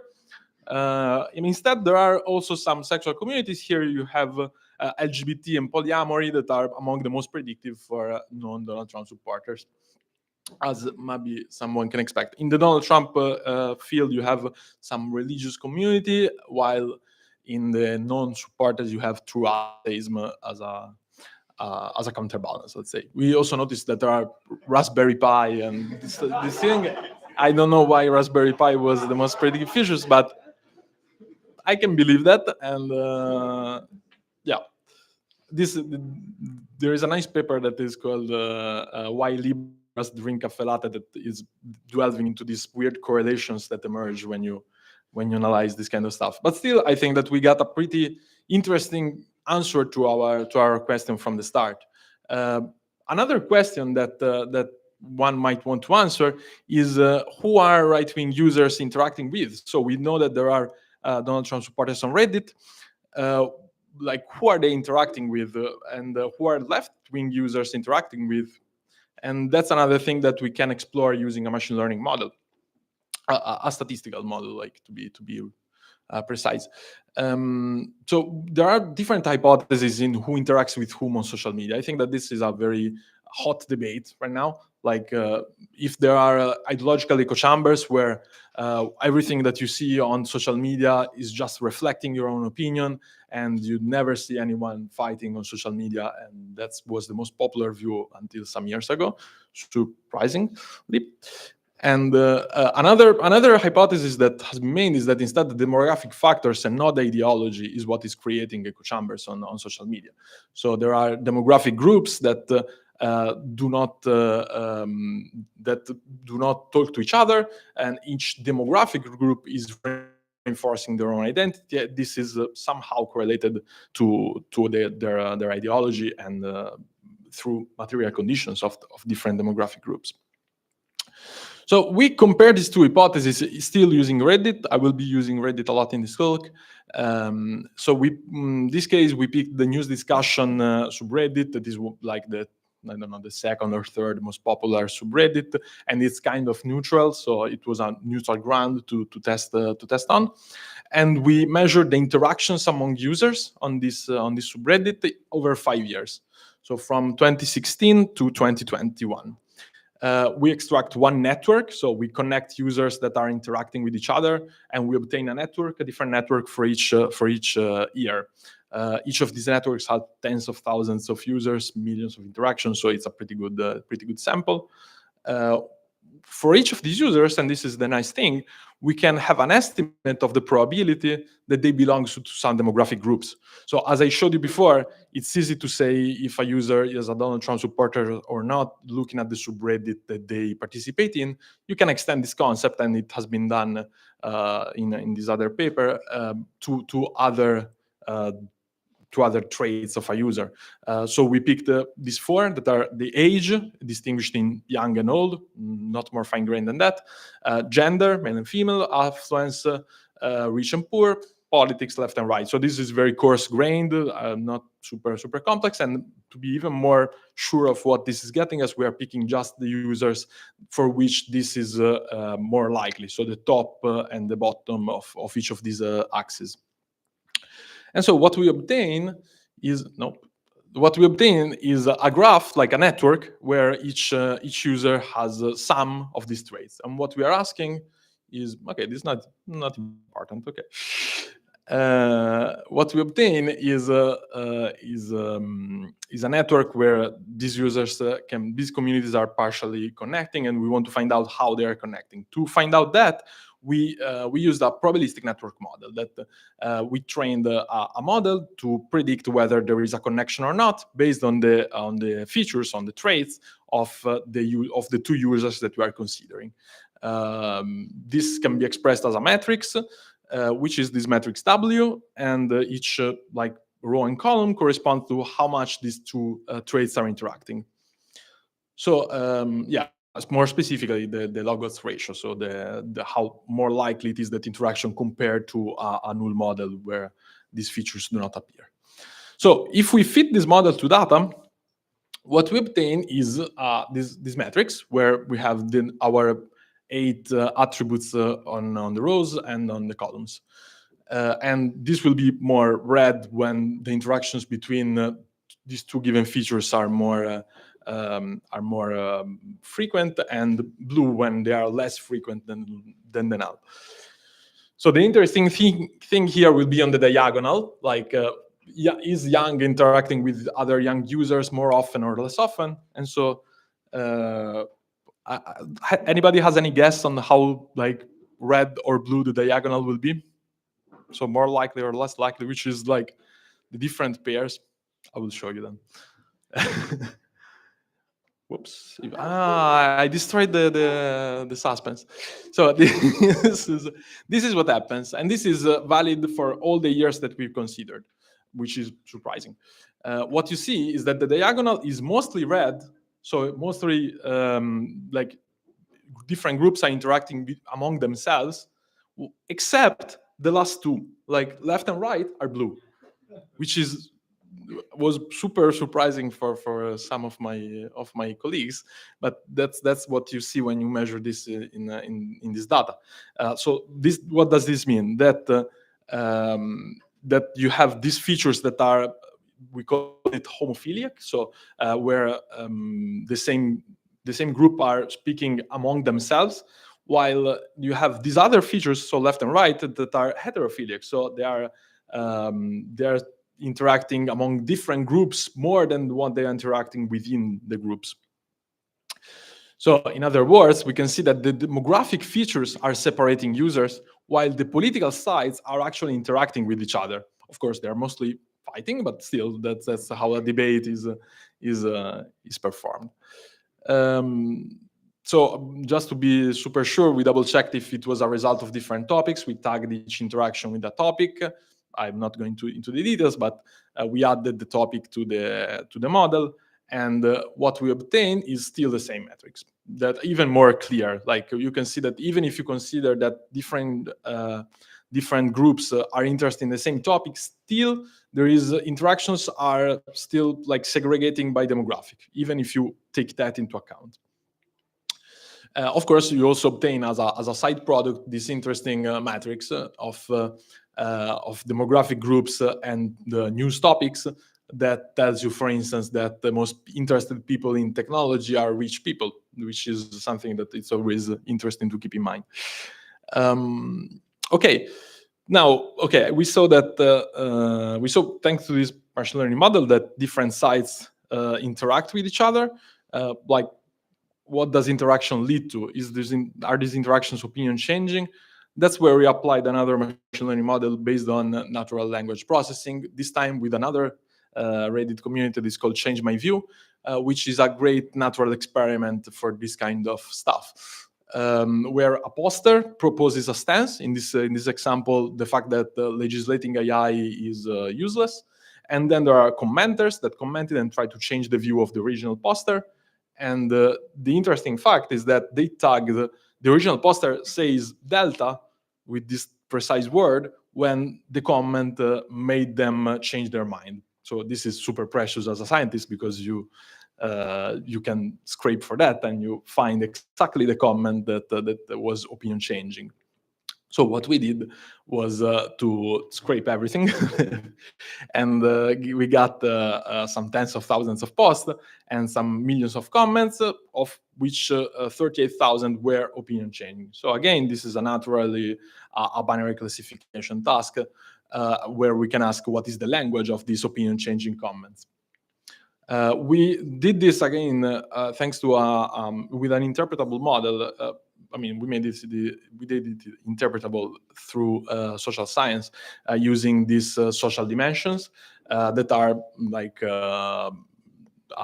within a well-defined social science framework, and that distinguish the different intents of communication.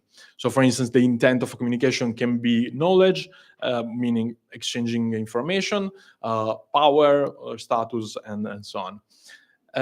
We trained LSTMs with this, and what we obtain when we try to classify opinion change is this. So, first of all, it's interesting to note that if the message has a social intent, then you see that it's more likely to be opinion changing. But the most interesting fact is that the more likely to be opinion changing are the messages that convey knowledge, similarity, and trust, which is comforting, at least to me. Like a message with knowledge, almost that was identified to have the intent of transmitting knowledge to the recipient, is almost double more likely to be recognized as opinion changing.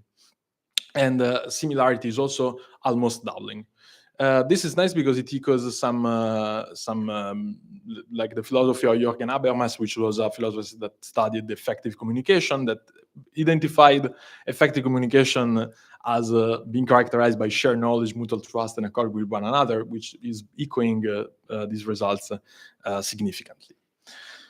So, okay, I think that I hope that I convinced you that there are machine learning models that can help in answering social science questions. This is like the purpose of this first part of the talk. Now I'm trying to tell you a bit more about the how. We've seen that they can, but are there ways that we can further develop machine learning models to make them more useful to answer social science questions about the human behavior? And this brings the question of what is a model. That's a very general question, but let's think that social scientists also have models. Like social scientists have been developing models that are a way to encode their interpretation of reality. So they have this. It's, of course, they are not physical model. They're not formal. They are often not super mathematical, but still, like this is it's what is being known as a model. We have models too. We have Keras models. That's our definition of model. So we have a thing that sees data and learns some mathematical patterns. Okay, the natural question is now, like, how can these two talk to each other? And one of the answer is agent-based modeling. Agent-based modeling is has been born in mostly in economy, but has been being used also in biology, in epidemics. Like in epidemiology, has been used a lot to forecast the spread of diseases, also in the COVID pandemic. And it's a way to encode some assumptions about the behavior of some agents and make simulations out of them. So there are some fictional agents that by simulating them, you get the information about their behavior. So how can we make this model learnable? That's the question. Like, these models are made for simulations. They're not made to learn from data. Of course, so you need to calibrate them, and you also are using them to do predictions. So it would be interesting to make them actually learn from data. And this is what I've been doing in my research recently, like trying to connect these two words. What I'm showing here is a very simplified representation of what a neural network does, right? You have some input, neural network processes based on their parameters, gets a prediction out. This prediction is compared to their output, and you have a loss, backpropagation, and that loss tells you how to change the parameters of the network. Okay, so far so good. What, for instance, an example is that you can give an image of a cat, the neural network says dog, then the loss tells you, no, this is not a dog. And so the parameters get changed and adapt to the answer. You can do a similar thing that fits in the precise same schema with agent-based modeling. You have a current state of the system. So for instance, the position of users or of agents that could spread a disease. You have a model that tells you how this should evolve according to some parameters that maybe you don't know. Like, for instance, is this user infected or not? Maybe you don't know that. You need to estimate that somehow. You get a prediction out of that. And the nice thing is that you can compare this to a given data set that tells you a history of what happened. And in this way, by using the same mechanism, so by using the likelihood, maximizing the likelihood with gradient optimizations, with KRAS and so on and so forth, the same machinery of neural networks, you get an update to the parameters of this model. But the interesting difference is that in this case, the model is interpretable. You can have, like, for instance, in an economical model, you can have the employment, you can have the demand, and how these things are interacting with one another. And that's the model that you are optimizing. So this is a kind of a probabilistic model. And if you compare this to the standard neural networks, instead what you have is, as XKCD put it a while ago, it's a pile of linear algebra that you stir until it's right. So there is a fundamental difference between these two approaches, which is also related to the question that asked, I think you, like, there is a kind of a philosophical difference, if you want, in the fact that this is interpretable. This is something that tells you something about the world. So I'm giving you a last example, and maybe how much time? 5? I bet you can go. Okay. You can go more. I don't know if I'll do that. That's a responsibility. So you can apply this, for instance, to opinion models, like opinion dynamics model. For instance, this is a bounded confidence model, which is a very simplified model of how opinions evolve. That tells you simply that two users, two individuals, two of us can converge in their opinion if they are closer than a certain threshold. And you express this numerically. And you can also have backfire, which is a controversial concept that it's hard to understand if it's real or not, but which means that if two users are further than a certain threshold, then they are spreading apart instead of getting closer. The interesting thing is that you can make this agent-based model learnable. So you can devise a likelihood and maximize that likelihood from this model and obtain some estimate of their parameters. You can do this once you have observed data. So we consider this users on a social media, and we considered actions like being part of a community as a proxy of their opinion. We feed this model to data, and what you see is that when you feed this model to data, the distance between the opinions that have been estimated is correlated with the amount of likes that these users get on the community. So this model is learning something that makes sense. This model has never seen the likes, the score. Still, the results that it gets are correlated with that. That makes sense. That is telling us that this model picked us something from reality. We can do this even with way more complicated agent-based model like this one from Economy, that is a model of the housing market, where basically you have agents that are like buy and sell houses. They belong to a certain income class. And what you observe is just that a certain house is being sold at a certain price. And what you don't know is what is the income level of the agents, where is it? You can estimate that. And this, of course, you need to make this learnable as well. You need to devise a likelihood. This is the probabilistic model. That is, if you are familiar with probabilistic model, you see immediately that this is very weird as a probabilistic model because it's an agent-based model. It's a lot of chain. It's a very long chain of equations, which reminds of deep learning models in a way. Anyway, you get the results. You can see that the results are actually, if you do this with synthetic data, you see that the model, the learning algorithm, is actually able to pick up this, and it can be even used for forecasting. Like if you do forecasting with the learned state, you obtain forecasts that are much better than the alternatives. So the final thing that I want to tell you is this one about resharing, which is, I think, the best example of what I'm trying to convey. So let's consider resharing on a social media. So you have Twitter, you see a tweet, you decide to retweet it. Now it's called X, but I will ignore that.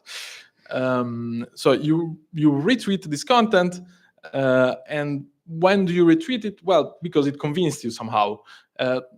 If you stop and think about it, this tweet can be of different topics. It can be about healthcare, like the first two examples here, or it can be about migration, for instance, in the last two. But even a tweet that has the same topic, like migration, in this can be retweeted by different groups of people. What does this tell us? That these two groups of people have a different opinion on that topic, and you can do this for every topic. So what we did is that we developed an agent-based model, like a behavioral model, that takes this into account by formalizing the concept that on the topic of a news, the two users that reshare this must be aligned. What you get out of this is, you need to devise the algorithm that, again, is just doing gradient descent on the likelihood of this model. And in the end, you get a model that is able to do predictions of what gets reshared, and it's a very good way to do embedding of a user that works better than Node2Vec, for instance. But the interesting fact is that it's giving us insight. If you look at the parameters that the model learned, those are not like uninterpretable embeddings that are very hard to get something from. Those are the positions of each user in another logical space. So, for instance, here you have the economy on the x-axis and the Clinton's emailgate. I hope someone remembers that when the email from Clinton got leaked and she was accused of corruption. And you can see that the different Reddit communities have a different positions on this axis. You have, for instance, the Donald is at the extreme is on the bottom left corner in both axes, while Democrats are extremely up, so extremely on the other side on the Emailgate scandals. But for instance, Bernie Sanders was a little less extremes on the Emailgate thing, but more on the economy. So this is a nice way to show that the parameters that this model is learning are very different from a neural network parameters. Those are parameters that you can interpret and that you can assign a meaning to. I think my time is pretty much up, so I will go with the take-home messages that neural networks machinery, so Keras, TensorFlow, PyTorch, they can be used for things that are not deep learning and that are not neural networks, and that can be super interesting. That's I think a point in the direction of mixing the neural and the symbolic approach that was mentioned before. This way we can get something that is interpretable, which is super important, especially when you're answering real-world questions. That can be in biology, in health, but also in social sciences.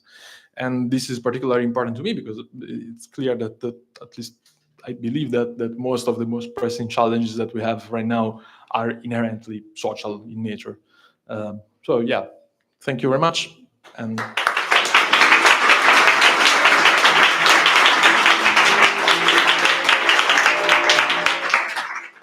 Thank you, Corrado. my fault.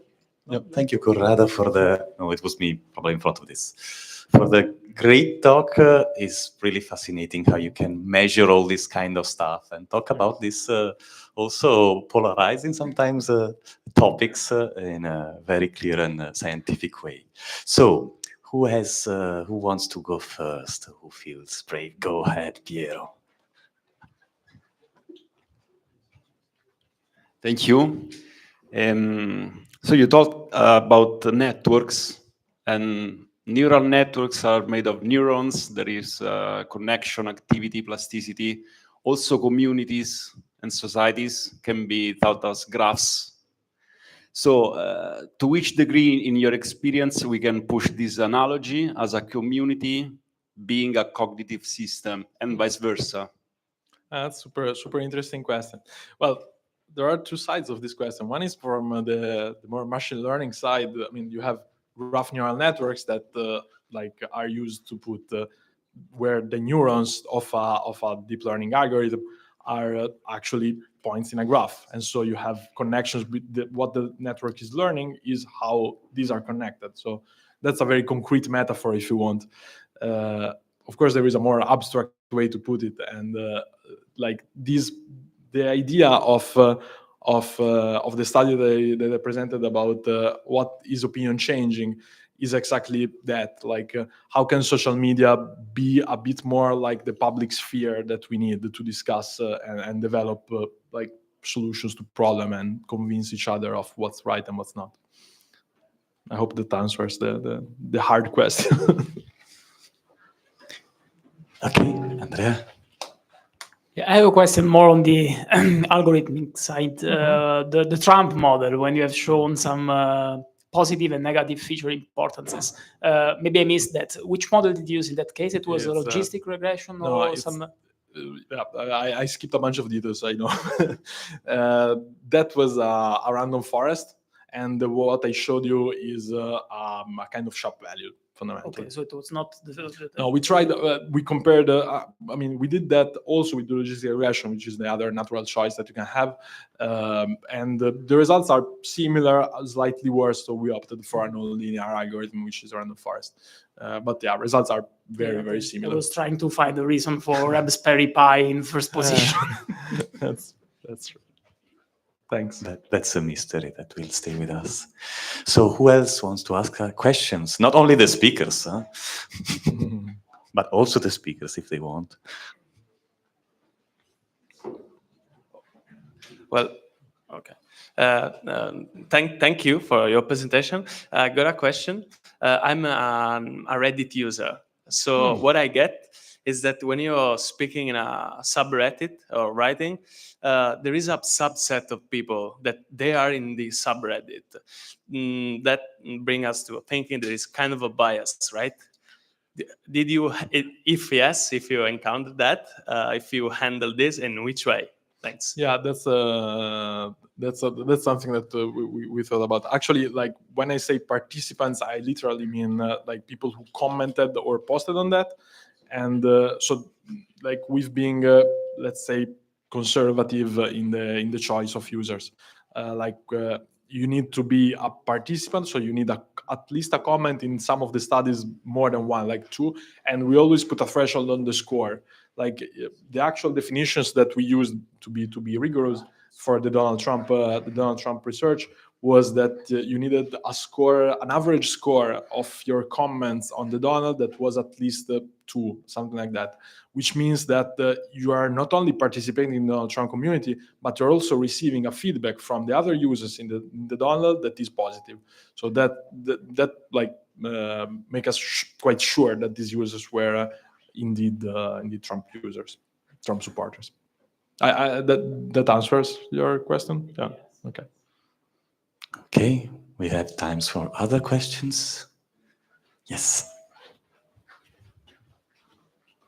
Hi, thank you for your interesting talk. I was having a very out of curiosity question for this social behavior.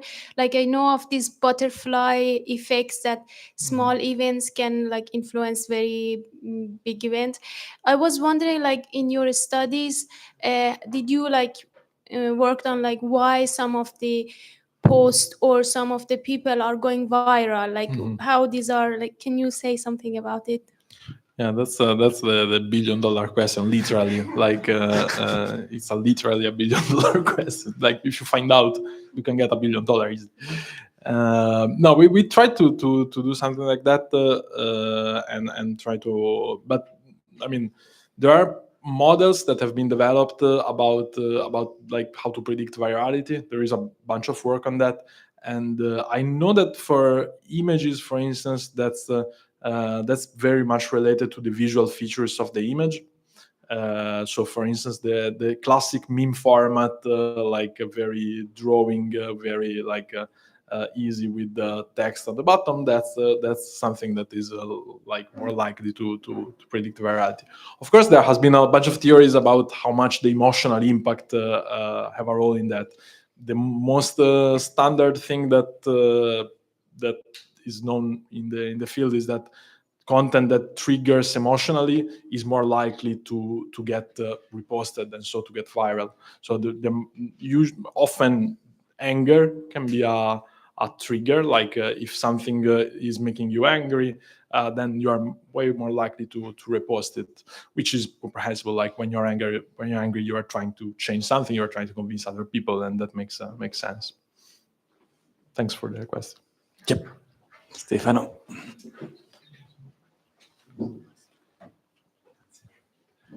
Thanks for your talk.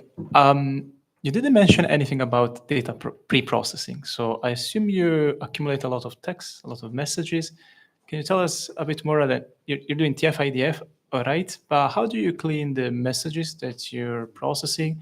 How do you also avoid having the algorithm to misunderstand the sentiment maybe of a message? I don't know if yes. Yeah, I mean, we didn't use text that much in the sense that, for instance, for the LSTM one about opinion changing, there we use the standard pipeline, let's say. So we remove stop words, the tokenization is done. But now there are tools that basically make you like avoid even thinking about all that. Like if you go to JSIM and you look at the default and you find that everything makes sense naturally. So luckily we live in a world where we don't need to think too much about that anymore. I remember at the beginning where you had to implement your own tokenizer, and it was a mess.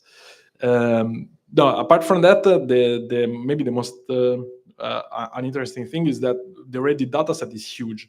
It's literally terabytes of text, which is a bunch of text.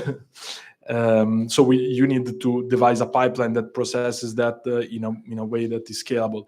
We used Spark for that, which makes it work decently without even too much of a hurdle. And so yeah, that's how basically we get from the original data set to like what we need. Which you ask about the sentiment. Sentiment. Every time we try to use sentiment in these works, turns out to be not predictive, which is interesting to me. At the beginning, maybe Alessandro, if he's in the room, remembers that my very beginning was in sentiment analysis. But yeah, I think that now we have even better methods in NLP. Thanks. Yes.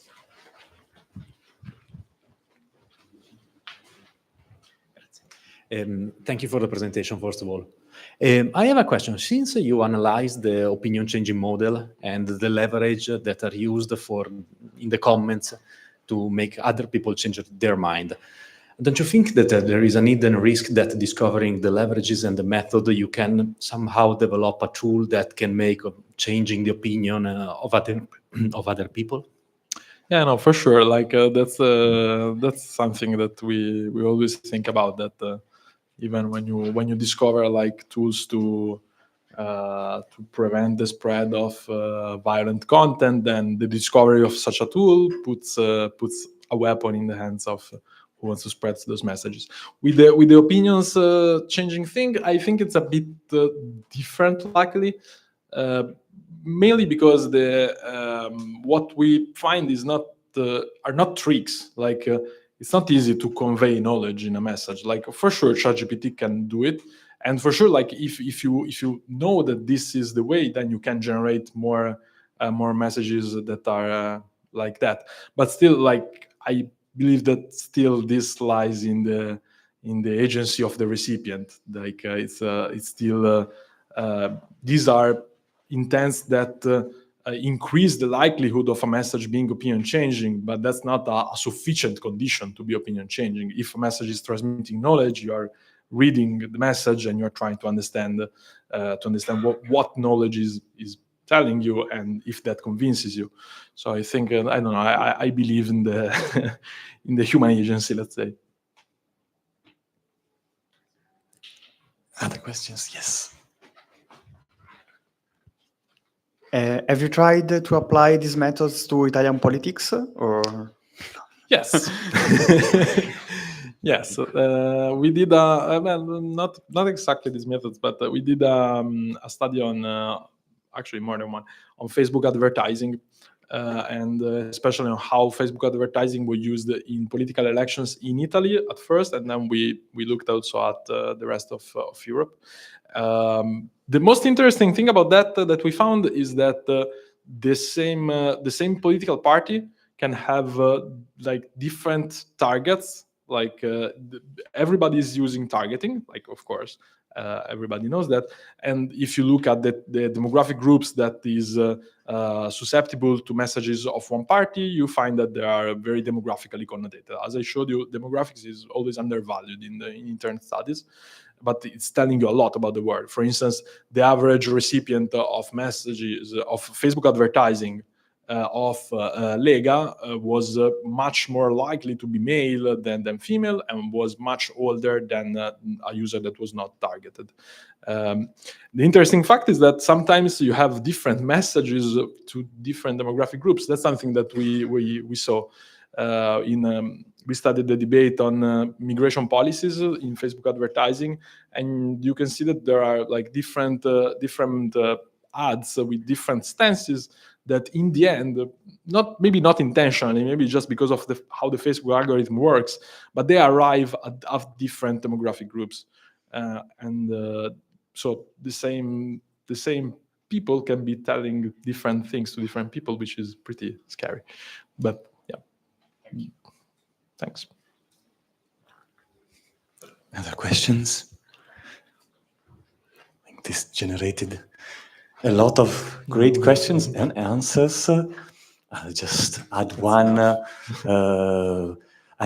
So getting data from social media changed a lot recently. Some social media got acquired and probably changed. Other social media changed the way you can gather data from the API. So what are the challenges in the data collection side? What has changed? And also how to address the fact that data from a social media changes distribution. And that's the question. Like in every conference about computational social science, you go and that's the topic that everyone, okay, now Twitter has basically closed down. Like they don't give you any data anymore, whether you are a researcher, whether you are a university, no care, you need to pay a bunch. Reddit changed their policies after OpenAI extensively used Reddit to train ChatGPT, and so that Reddit react to that by closing down their policies, and now someone says that their business model will be selling data to training neural networks. What to do? That's a good question. What we are doing in our group is trying to go and ask for research for like some companies that allows you to do research licenses to get their data from. There are not many at this point, but for instance, TikTok is one of those, and which is also interesting because that's a social media that is being extensively used and that a lot of people get a lot of information from. So I think that's interesting. We are applying for a research license on the TikTok. And yeah, let's see. There are also other alternatives like Mastodon, which are more open source and community driven. So like my hope is that that will say will make them a bit more friendly to people who want to discover something about the world and not just make money. Okay, if there are no more questions, let's thank the speaker once again.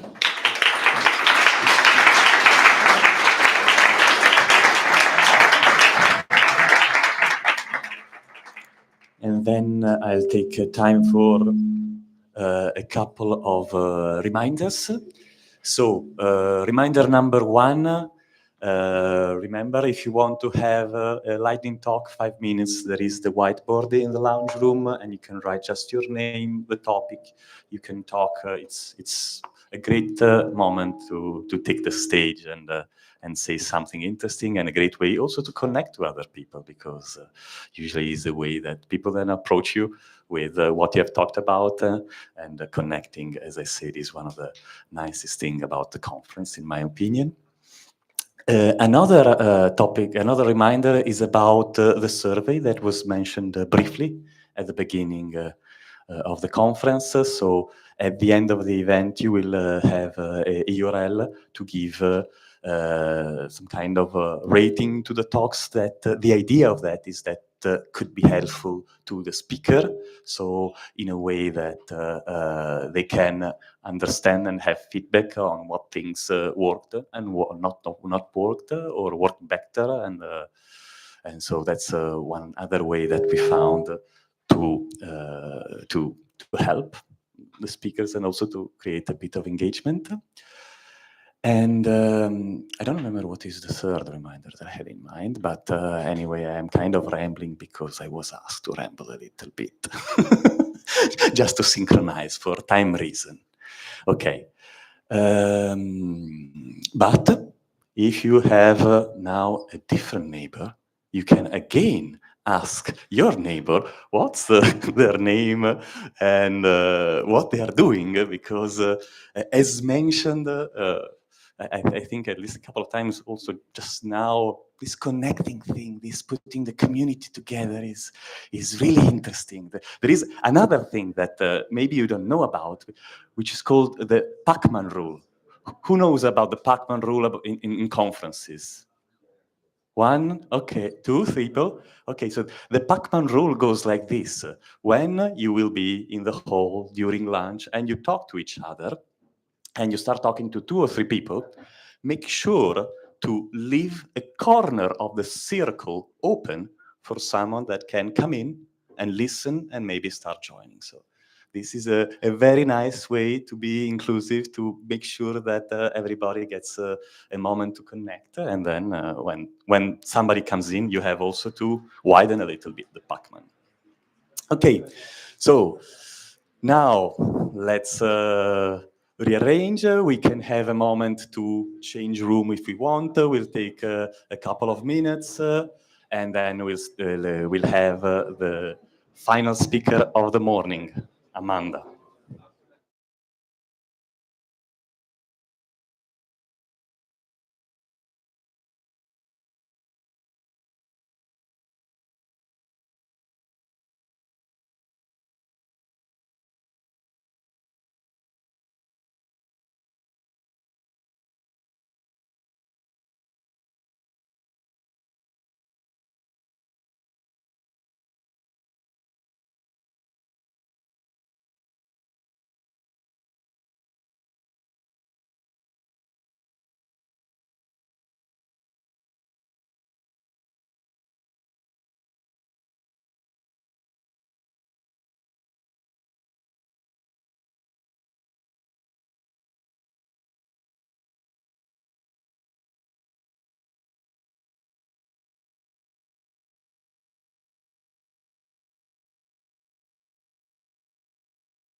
Okay, thank you everyone. It's time to start for our last session of the morning.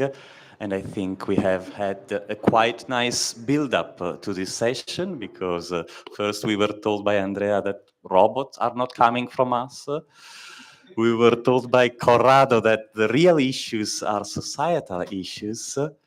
And we will hear by Amanda what's a very important aspect in AI, which are the ethical challenges, and she will talk about bias in NLP systems. And I'm really, really happy to have Amanda here because she's one of the most thoughtful and competent person to know that I know about ethics and AI. So let's give a small round of applause and encouragement to Amanda. Thank you very much. Thank you so much for having me. So yes, we're going to talk about bias in NLP systems. So just a brief introduction of myself. So I'm now a postdoc at Bocconi at the Milan NLP lab. So maybe a lot of you know Bocconi for, I don't know, economics, maybe law, but they actually now have a computing science department and a small NLP group that is mainly postdocs. But they do a lot of cool work, which is really nice. But previously I did my PhD at Heriot-Watt University in Scotland, in Edinburgh, where I worked on dialogue systems and ethics in NLP. And I didn't have a teacher tell me it was useless, but I did have a reviewer complain about feminists getting into computer science. So I also co-host a podcast with my friend and ex-colleague, Oriana Medlicott, where we talk all about tech ethics, about AI. We recently talked about the new EU AI Act, the tongue twister. And so if you want to know more about these sorts of topics, you can check it out. So in the talk, we're going to talk a little bit about NLP and LMs that some people have already introduced briefly. We'll talk a little bit about bias, and we're going to look at 2 case studies that we've been working on recently. And finally, some thoughts about what we can maybe do to try to mitigate any biases. So natural language processing, I think most of you know what this is, but it's generally the idea of building machines that can interact and generate human language. That's what we call natural language, so Italian, English, etc. And so because famously computers only understand ones and zeros, we're looking for ways to map language to this machine understandable structures that are actually meaningful, right? And that's mostly what language modeling is about. So maybe some of you know this already, but the general idea behind language modeling is you collect a large corpus of the language that you're trying to model. It could be a very large corpus if you're trying to model a language like English or Italian. It could be a small corpus, relatively small corpus, if you're trying to model, say, Shakespeare's language, right? So this is used a lot also in language attribution and work attribution to a particular author, and many other things. You then have to clean the data, right? Filter out anything you might not want, maybe data that contains swear words or that sort of thing. Normalize it, so maybe you want to remove the certain endings like the EDs from past verbs. Maybe you want to remove numbers. Probably a lot of you are familiar with this already. And you also want to consider only a certain amount of the vocabulary, right? Like the English language alone has thousands of words and thousands of versions of words, right? Every little declination that you might add. You might not want to model all of those, so you can select the most representative sample for you. Then we have what are called sparse representations, and I think these are some of the ones that we've heard, such as the count vectorizers or maybe banks of words, one-hot embeddings. And these are useful to get a first step going from a word or a sentence into a vector, but they really limit us, right? So they're, first of all, not very efficient. They're really large as the size of your vocabulary. And to give you an idea of how large that could be, I think GPT-3 was trained on the vocabulary size is like 175,000 unique words. So imagine that size of a vector.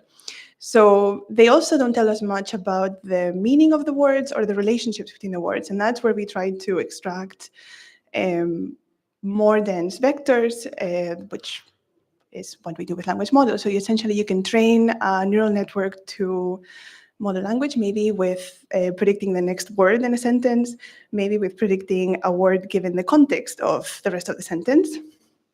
And this gives us essentially a statistical representation of the language. And you can have much more. Whoop, the screen went off. Did I touch something? No. 1 second. That's good. It's fine. A breathing moment. I can stretch. Okay. So essentially you have these models, right? And of course you have the really large ones. I think over 10 billion parameters are considered large. That's a fuzzy terminology, what it means for a large model to be large. And you might train them to follow instructions, etc. But the basis is essentially the same. So it's actually pretty simple terminology. And one thing that's interesting is the task of predicting the next word. It's really hard for humans. There's a website, I should have linked it, where you can have a go at predicting the next word. And for most things, it's almost impossible for humans. We really perform very poorly. Language models perform really, really well. So, next one, sorry. Okay, so you might be familiar with some of the things they can do, right?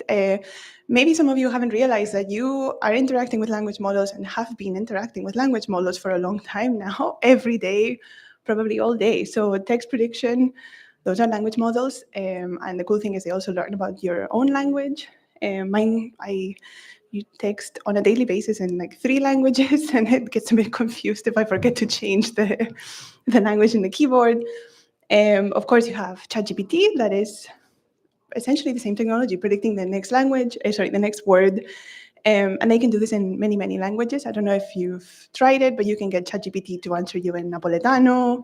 And these are not languages that it's been specifically trained for. They're just part of the massive training data. And of course, I'm sure a lot of you are familiar with Copilot.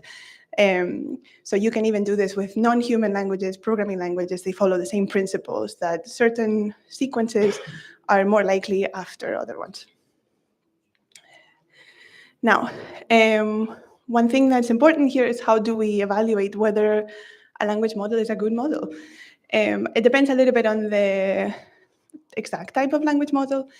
The autoregressive models are the ones that are predicting the next word, so the GPTs of the world. And those you can evaluate using perplexity, which is essentially a measure of how surprised is your model to see a correct sentence. And it's the inverse probability, or it's not important. There's for sure a Python library to calculate it. And of course, you don't want your model to be very surprised by a perfectly correct sentence. So the lower this perplexity is, the better. The autoencoders, like BERT, probably also familiar with, those are usually evaluated by fine-tuning them on another task, and then assuming all the things are the same, if the performance in the task improves, then you assume that you have a better model. But recently they introduced also pseudo-perplexity for mass language models, which I might touch on later in one of the experiments, but it's not that commonly used yet. It's more, yes, of course, downstream performance, right? So if you want to train a classifier, that sort of thing. And for the rest of the talk, I'm going to focus more on the autoregressive models, because I think they've been making more waves, and we have to narrow down the scope, I think, a little bit. So to get an idea, right, so GPT-3 was trained on 570 gigabytes of text data, which is approximately 1.3 million books. That's a lot of text. It would take over 92 years for a person to read it. But the cleaning step was huge, right? So we went down from 45 terabytes of raw data that OpenAI had to train the model, and by filtering and cleaning the data, they cut it down. So that's really important, and it has a huge impact on your model, but of course, you have to think very carefully about the kind of data that you are removing, for your model, which you are already making assumptions with what you want and what you don't want in here. Okay, so one of the many places that data come from, I don't know if you're all familiar with the Common Crawl dataset, essentially, but it's free and it's open source. Of course, there's also a lot of the Reddit data that I think a lot of people blame, quote unquote, for a lot of the toxic outputs of these models. The thing is that when you have data sets this large, it's actually really hard for us to know what is even in that data set. So I don't know if you've seen the new EU regulation asks for a comprehensive summary of the training data. And I think it's going to be very difficult to deliver that when we're talking about things that I think for the human brain, it's hard to imagine that kind of data. But so,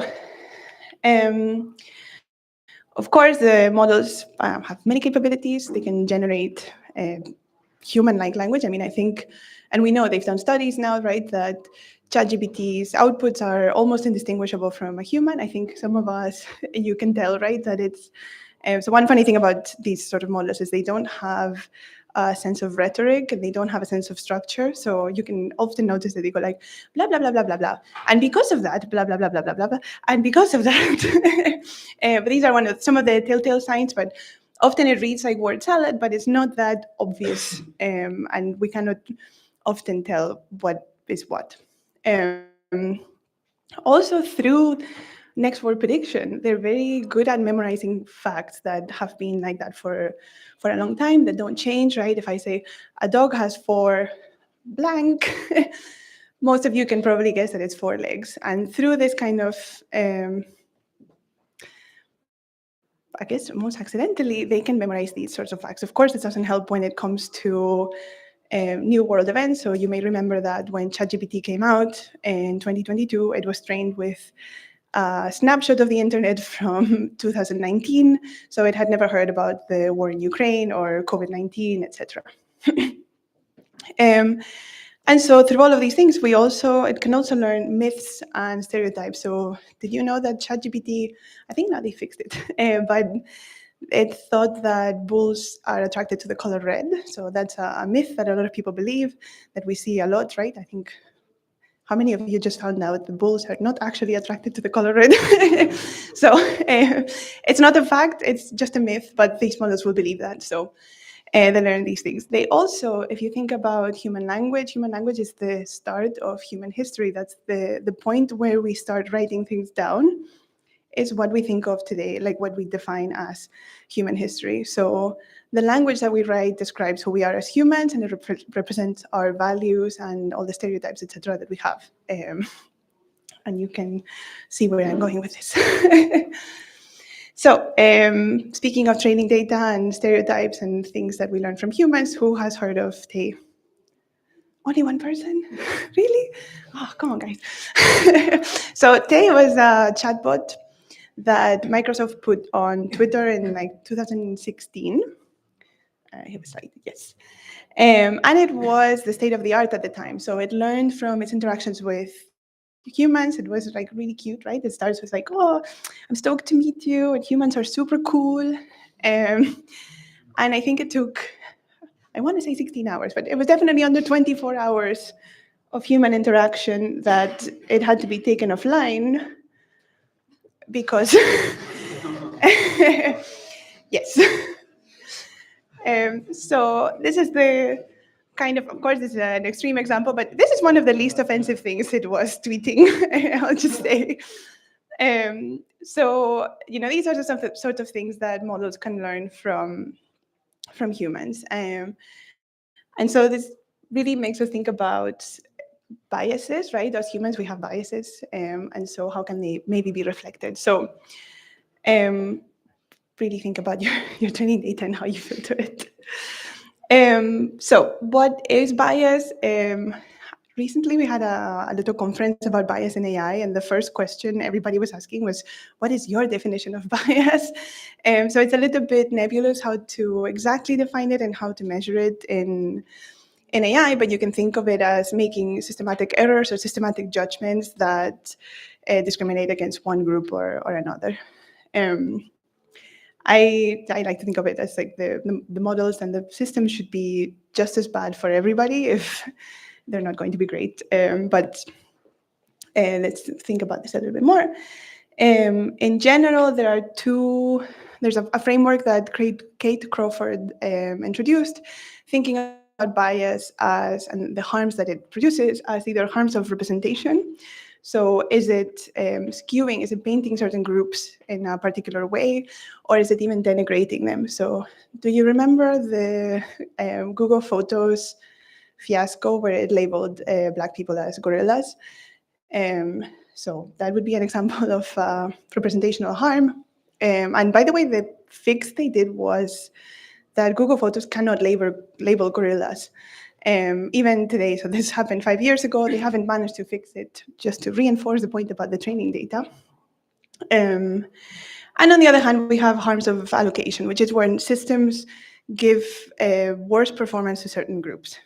So I want to talk about both of these through some case studies, some examples relating to large language models that we've recently done in my group in there. Yes, let's see. So first, we're looking at gender stereotypes in emotion attribution, so in emotion prediction, essentially. And the links between emotions and genders and the idea that certain emotions are more appropriate or more likely to happen in people of one gender or another dates really back to at least ancient Greek times. So even Aristotle wrote that women are more prone to emotional excesses. We've all heard the idea that women are more emotional, right? And that's why we maybe cannot have women presidents or CEOs, for example. But even Darwin ascribed said that there were these differences and that these differences were natural and part of evolution things, right?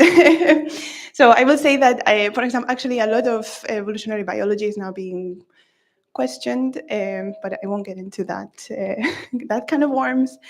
But these sorts of ideas have really material consequences even today, right? We see that at the level of jobs, we don't see many men that are nurses, for example, or even school teachers, maybe more university professors we think of as men. And on the other hand, we know that, for example, in technology, we don't have very many women where you're supposed to be more rational and all of these things, right?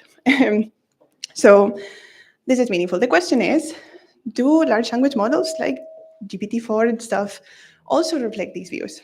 So we started off with an example with ChatGPT. So another side note, I don't know if you know that you can ask these models to take on a persona and to answer you as if they were that persona. So I've seen some people do it with lawyers and doctors, and it was one of the ways that you could get around some of the safety features, but you can also do it for men. And we followed this methodology from a paper that was published at ICLR, where we asked the models to take on either the persona of a man or a woman and ask it to ascribe an emotion to an event.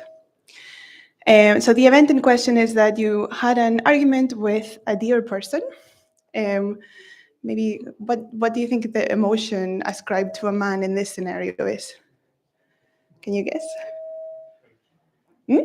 Rage? Okay, good one. Anyone else?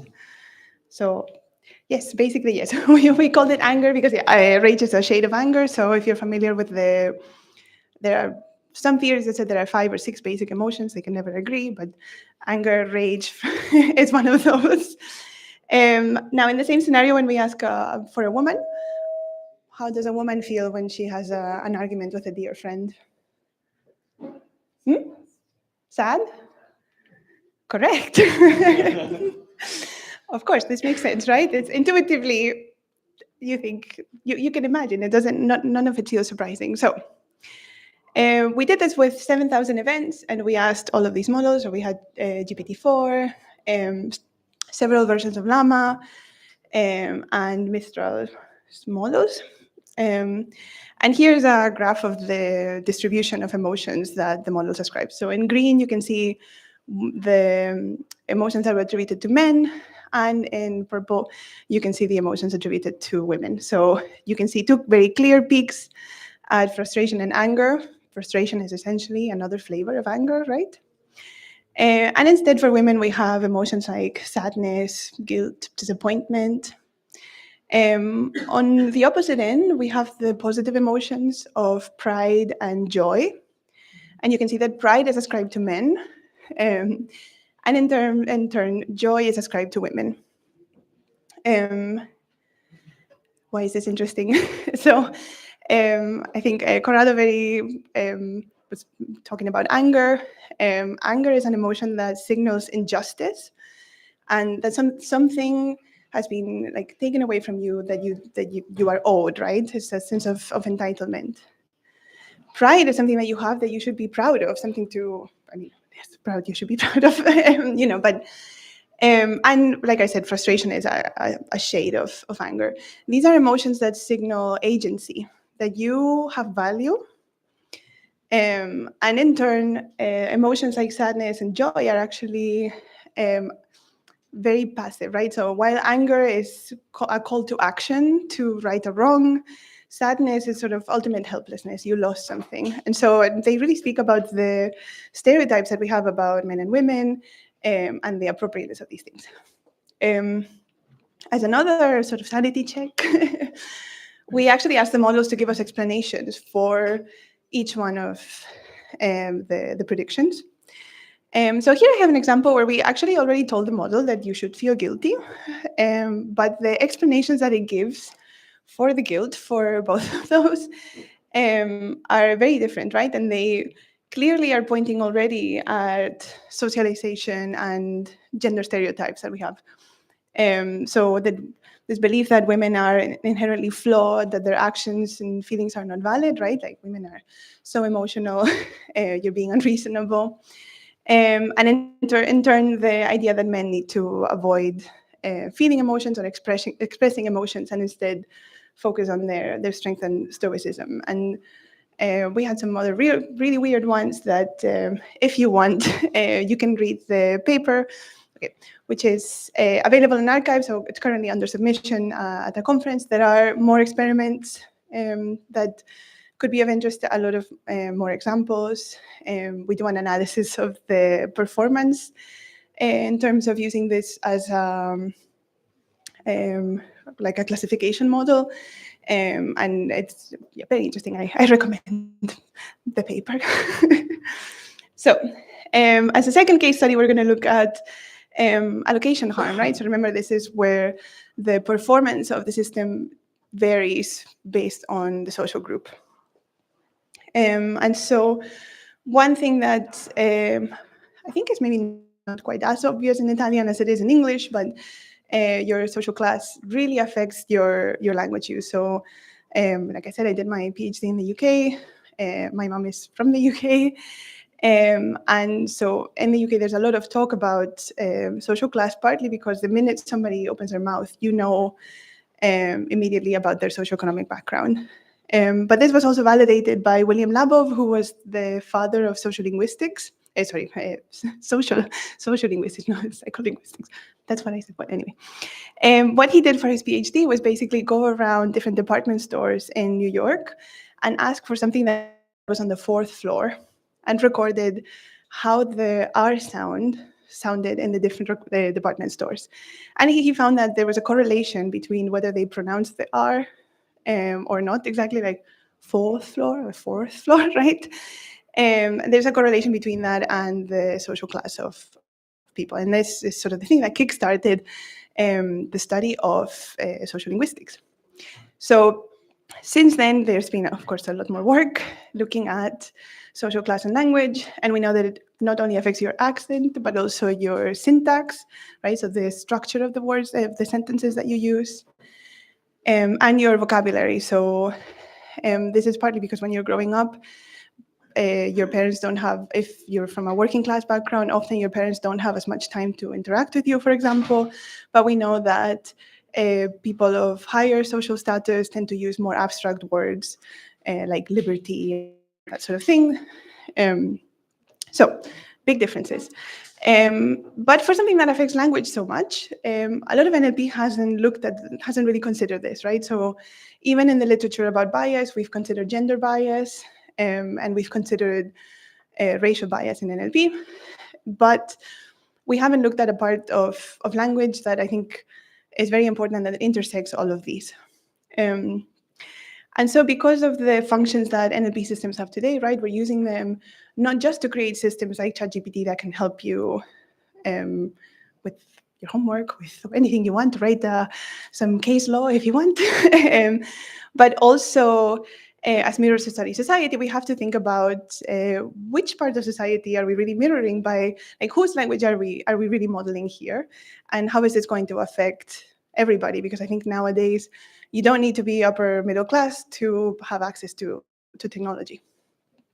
So we collected a data set of movies, right? So there was no data set that had a large sample of speakers that was annotated with their socioeconomic status. So we had to collect one. And the easiest way to do this was essentially to get a bunch of TV shows and movies. We were able to annotate them for their socioeconomic status. And we also extracted the subtitles that we used as gold standard. So we're going to look at automatic speech recognition and language modeling, so Perplexity, just to bring it back to the beginning. So we have around 95,000 sentences for our test. So first, for automatic speech recognition, we tested, I think in the paper we had 3 systems, but let's talk about these 2. So Whisper is OpenAI's speech recognition model. And then we have Wave2Vec, which I believe is Meta's, correct me if I'm wrong. So in the study, we also separate out by race, because a lot of this is in English, and particularly American. And so if you know about African American vernacular English or Black English, we already also know that these models discriminate against them. So we separate the 2 of them out just to clear it up. But you can see, so these little dots are outliers. But we see, though, that the word error rate, so that's how you measure the correctness of an automatic speech recognition, it tends to be higher for lower classes across races. You can see here much higher in Wave2Vec. And also, sorry, across classes, and also actually across races. So for a system that, a kind of system that is already, you know, if you think about the popularity of something like Alexa or using things on your phone, I think even a lot of the helplines on the phone now are using these sorts of things. We're looking at a system that is probably affecting already marginalized people, but we can also look, oh, wrong button. When we look at the perplexity as well, so perplexity is a bit of a fuzzy metric in terms of what does it mean for perplexity to be at 300. But what we do know is that very high, like higher perplexities are correlated with more incorrect answers. So when you prompt a model, if your prompt has higher perplexity, it's less likely to give you the correct answer. And what we see here is that, once again, perplexity is much higher for lower class than upper middle class. So in the paper, you can see all of them, but for clarity here, I kept it just to the 2. And also, it's much higher for Black speakers than it is for white speakers. So potentially, this could have a huge impact on the hundreds of millions of users of language models like ChatGPT, for example. So there's a question of what we could do about it. So again, if you want to read more, the paper is now on archive. You can see all of the results by breakdown. You can find out all of the TV shows that we used. And what I wanted to say here mainly is that what I hope you've seen from these 2 is that bias is not only an NLP problem. And so it's what we call a socio-technical problem, which means it involves many, not only many disciplines, but it's coming from our society, right? These models are trained on our data. And so we need to think about how we're interacting with those systems and maybe look at literature from HCI or bringing collaborators from there to understand it. Of course, we want to think about ethics, right? What makes it right or wrong? Maybe in some cases it's okay. What are the moral issues here? And of course, the social sciences that are helping us to understand the society in which we live in, that our models are learning. So it's a hard problem. The two projects that I just described, one of them we're working with a philosopher of emotions, for example, and it was her that brought to our attention that, hey, you might want to find out about these kinds of biases that we have. And similarly for the social class, you need to understand the society that you live in to be able to understand the problems that you might have.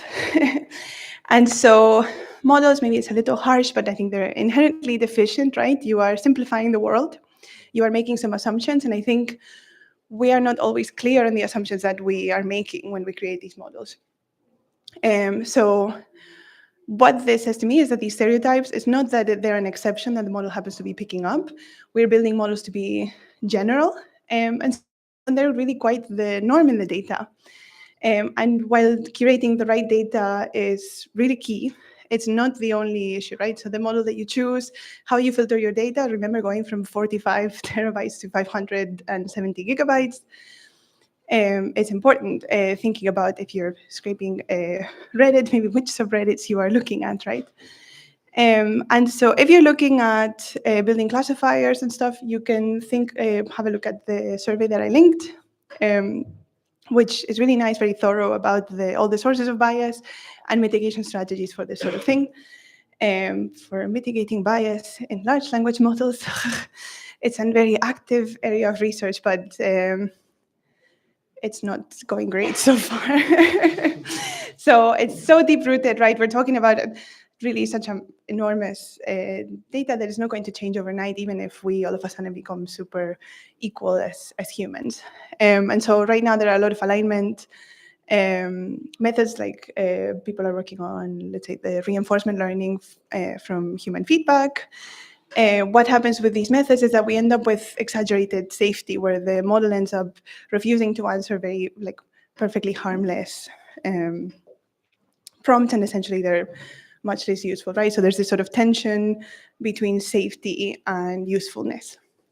And so in the meantime, for anybody creating models, the important thing is to very clearly document the data collection, the cleaning, and all parts of your model development. You should be very transparent about the use of large language models. I don't think it's a problem that we're using them as long as we are very clear. And to say that in the first step, really think about the assumptions that you're making when you create a model. And to be cautious, because the models are not perfect, right? They have many issues. But ultimately, these large language models are telling us about who we are and reflecting our own society. So to answer Pietro, when we're thinking about where the real danger with AI comes from, it's really us. So if you want to know a little bit more about our work, but more about NLP and emotions, AI and sexual harassment, that was my PhD thesis. What makes AI seem human, and should AI seem human, right? Anthropomorphism, or the question of empathy and AI. You can have a look. I see some people taking pictures, but I'll end here. So thank you very much, and I'll take any questions.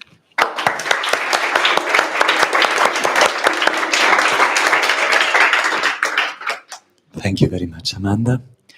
Okay, let's start with a question. Thank you.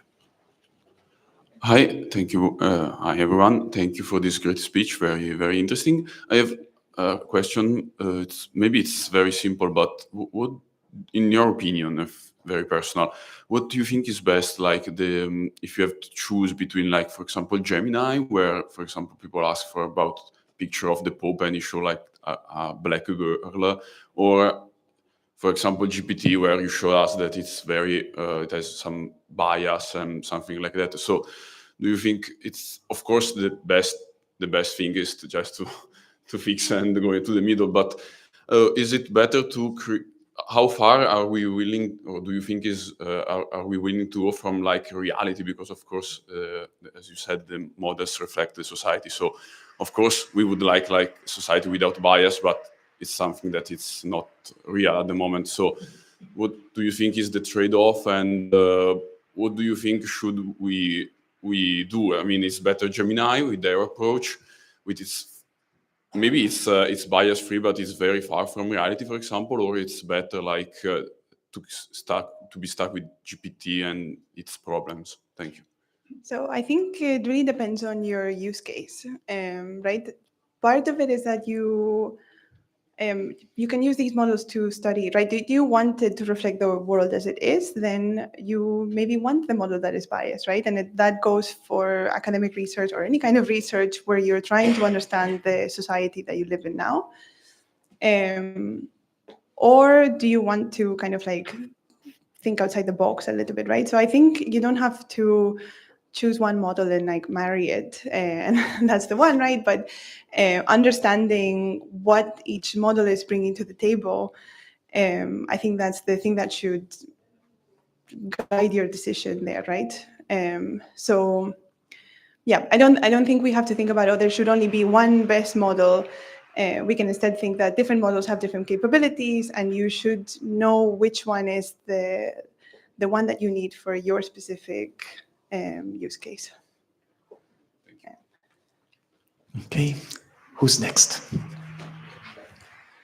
Thank you for the talk, Amanda. I have a curiosity that was born after the talk of Corrado and your talk. I mean, you talk about the fact that social networks like Reddit and Twitter now are basically closed and you need a license to download the data.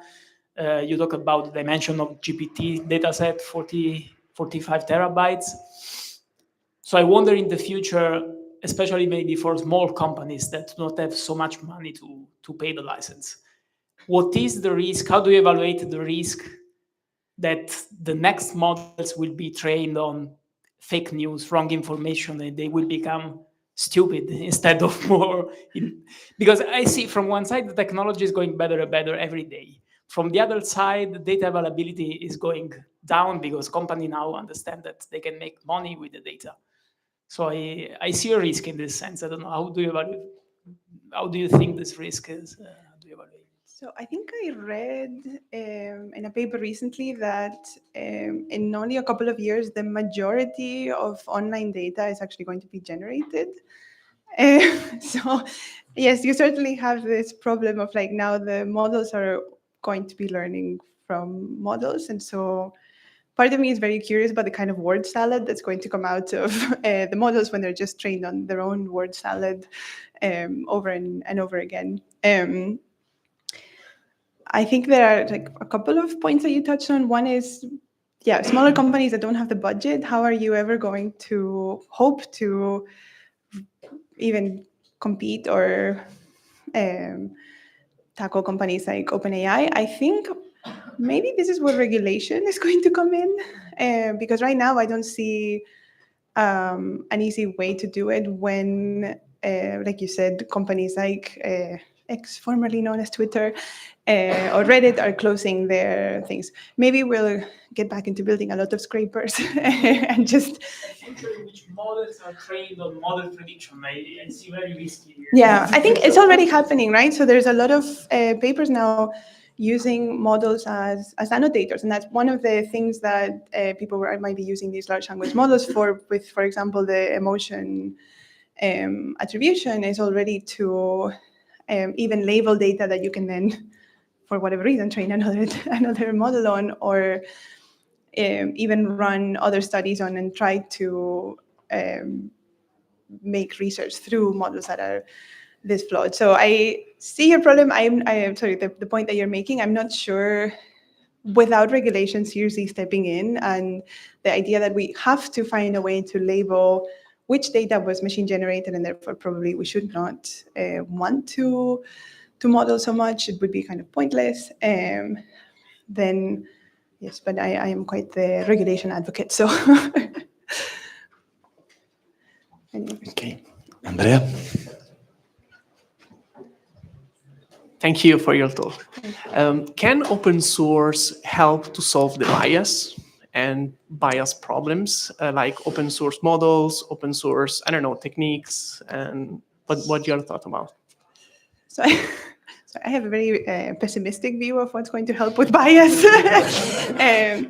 We actually we know that open source models like Llama, for example, it's not really any less biased than other models. Actually, some of the most horrible examples we found of sexism and emotions was from Llama. I think as a community, there was also, I don't know if you've heard about the whole 8 super hot ... all the models. There's like quite the telenovela, but basically trying to remove the safety things in models for less than some savory reasons. And that's all the open source community that's leading it, right? Not away from bias, but rather towards it in a more particularly misogynistic way. So I'm not super hopeful. I think that the open source community can help a lot and make a big impact in this sort of thing. But I think also the bias is just so deep rooted that we're, I'm not. I don't see a bright future for completely unbiased models. Also, what does it mean, right? Because it's such a complex issue. There are so many things at stake and to consider that. Sorry, it's not a great answer, but. What's the saying about a pessimist that is an optimist that knows something more about things? So, who's next? We have time to think about the questions, so let's profit and enjoy. Thank you. I have two questions. First one is, how do you think in our tomorrow when we are actually on Monday when we come back to the office, how can we there are some mitigation techniques or points of analysis in which you can think you can use actually at the moment right now that you have experienced. And another question is, what is the relation with anthropomorphism in the models? As for example, when I read the well, you understand it. I thought actually this could be better because I expecting a biased response from a human and a objective response from a machine. So if I start anthropomorphizing the machine, which is something I know is not good, but maybe it could help me to understand that it reflects this kind of bias. So do you think there is this kind of relationship or is not so the case? Okay, so that's a very, very interesting question. So to the first point about how to, like, when you go back to the office on Monday, how can you start mitigating biases? I think, I mean, it depends, but let's say that you're using one of these off-the-shelf language models. I think the main thing is going to be to experiment with your prompt. I mean, I'm assuming you're not doing any kind of like fine-tuning of these models. But like one of the things that we want to experiment next is suppose we ask the same model to attribute an emotion to the system, but to do it assuming that this is, let's say, a feminist man. What does that mean, right? And we haven't tested yet, so I don't even have like preliminary results to tease anybody with. But yeah, to think about that. But I think at the moment, none of the techniques that we have are going to be very helpful because they also decrease the performance of the model. So again, just I think the main thing there is going to be aware of the things. When it comes to anthropomorphism, that's such an interesting point because I think you would think that it would work that way, that because I'm expecting a human to be biased, if I think of the AI as more human, that maybe I will expect it to also be biased and I can take things it says with a pinch of salt. It's not necessarily what we find. It's like the anthropomorphism makes you ascribe it more intelligence, right? So one of the key things about this is that so far the only thing that has spoken or used language has been another human. So we still have, and also anthropomorphism is something that we do, right? If you look at like a plug or something, you always see like 2 dots and a little thing in the middle. You think it's like a little face. We just do it like that. When it's language and it's interactive, we really want to ascribe it intelligence, and we don't think of somebody who is intelligent as somebody who is biased, right? I think, well, of course, it's not. It's a false notion, but it's the truth. We don't think that if somebody is intelligent, they're going to be misogynistic or something like that, right?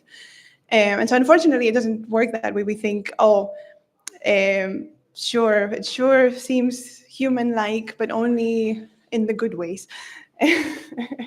So we found no evidence that that's the case. Instead, we find that actually by making it more human-like, you are unfortunately encouraging people to over-rely and like really believe everything that it says, even like that bulls are attracted to the color red. So I hope that answers your question. Okay, we have another question here. Thank you for the presentation. So one comment is that, of course, these models in the end are biased because the world is biased. So we generate biased data and they learn from this. And the real solution would be to unbias the world rather than the model, right? Has everyone ever thought that in the end, if we try to develop an unbiased model, maybe this can help to unbias the world a little bit? Or has someone thought to actively use unbiasing these models to try to make the world a little less biased? I think that's the hope of most people working on bias. It certainly is my hope, right? The idea is that you're interacting with these systems, you are learning things from them, and sometimes you might not even realize some of the things you're learning from them. So, for example, for my PhD, I looked at, I don't know if you ever noticed that most digital assistants like Alexa, Siri, etc., they are female in their personas, right? This is it's stemming from a bias that we have, that if you think of an assistant, picture an assistant in your head right now, it is almost certainly a young woman. And so that's why those systems are female. The thing is that then I looked at the responses that the systems would give to sexual harassment, and the idea there is that they seem kind of accepting, right, of this harassment. So you might think that if you have enough interactions with these, so particularly say children, you might learn that this sort of thing is more okay than others. Like some of the systems, now they've changed it, but they used to like kind of flirt with you. I remember, was it Siri or Alexa, that if you said, "What are you wearing?" It would say, "In the cloud, no one knows what you're wearing," which is extremely suggestive and really quite inappropriate in the social role that these systems are supposed to be performing. So, yeah, I think we had... Okay, we have time for a few more questions. If somebody wants to book it. Okay. So thank you for the super interesting talk, and I was particularly interested in the analysis of performance of LLMs with respect to the socioeconomic class, which was something that I've never heard about. Super interesting. I was wondering if there is if you have an insight. I will read the paper, I promise. But if you have an insight that you can share about which kind of error are made in what is the difference in the errors that are being made, at least, since that can have an impact on people's lives, right? So so that's my next next step in the research. We just finished this one. It's been quite a ride. Like, I want to validate that this makes sense, right? So we know that it makes sense because there's another paper showing that the prompt is wrong, right?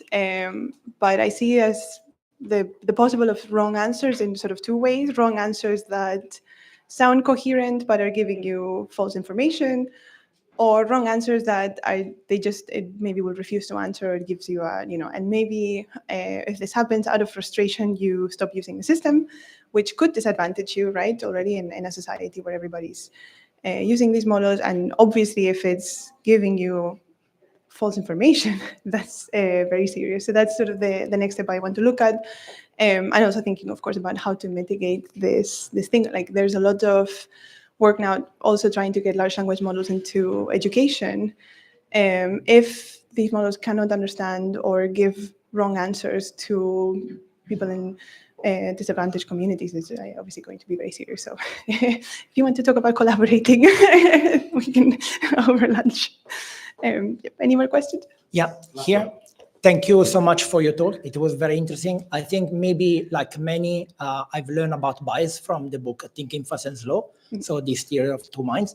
And I was wondering to ask you if you think like something like that theories of these two minds can maybe help in this regard. Because as we were also trying earlier to find mitigation strategies, what the getaway that I get from that book is like, okay, I need to be conscious that I am biased and sort of like I cannot really eradicate the bias, but maybe I can try to sort of like try to understand where the bias is coming from, maybe one of the two minds, and then try to counterbalance with another. So my question here is like, do you see research trying to push where, for instance, nowadays we are fascinated with large language models that works in a sort of like a holistic way and try to rebalance with more symbolic reasoners or like a logic derivation proof theorems? Do you see like a research is trying to push in this direction, or is something that is sort of like not proven to be effective? Thank you. So I have seen some research that is trying to do that, and certainly a lot of people that are trying to go that way. Also, in terms of the like moral values. So I don't know if you've seen this. There's a lot of talk about the moral values that these systems hold or have or reflect. Let's try not to use anthropomorphic language. But so far, I haven't seen anybody do it successfully. But you might be able to use a strategy like that even now as a much simpler thing. Like, let's say you remind the model that you should be a great sage who is not biased and see how that changes the outputs, right? Like, I think this persona capability can take us much further than we think. Because at the end of the day, there's also one of my colleagues has a really cool paper where they take a lot of these models through the political compass. I don't know if you're familiar with it, but essentially it places you in some kind of spectrum from libertarian to authoritarian and left to right, the other way around. And this is something that a lot of people have used for these models. But what my colleague has shown is, Paul Rutger, if you're curious, they actually show that if you prompt the models multiple times, they change their mind a lot, to the point where you take, let's say, ChatGPT through the test once and then another time, and there's bigger difference between where those 2 points will land than there is, say, between Trump and Biden right now, which partly says something about American politics, but certainly says a lot about what it means for these models to have values when the differences are so huge. And so really the way you're asking the prompt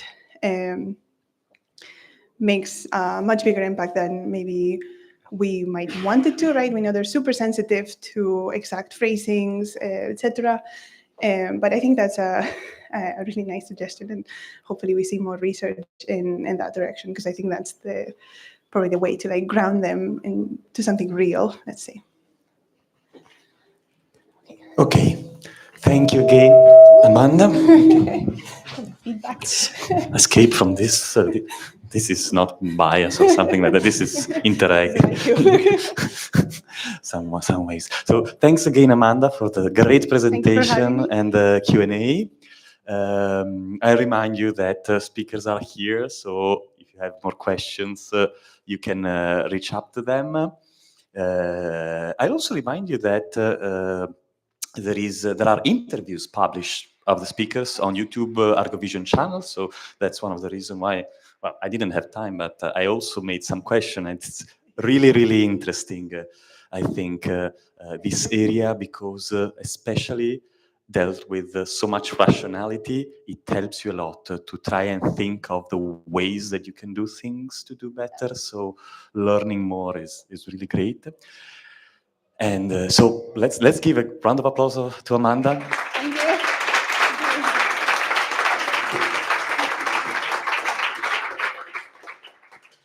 A couple of reminders. So again, I remind you about the survey, which I think it will be really, really easy this time, because we had excellent talks. So you can just go ahead and give the top rating to everyone. That's my bias, at least. But of course, I participated in the selection of the speakers, so there's a bias again. Then more logistical things. Now we have finally the lunch. So there are 4 areas for lunch from the reception up until almost the lounge room. So you have to go back to where you came from. There are 4 areas which the same kind of food. So try to distribute and do not bias on the first one that you encounter. That's one thing. And then we reconvene at 2 in the lounge area for the lightning talks. And the people who have submitted lightning talks maybe come 5-10 minutes earlier just to test the talk or slides or whatever you have prepared, or even if you have no slides, just to say hi. So thanks everyone. I'll see you soon, and enjoy the lunch.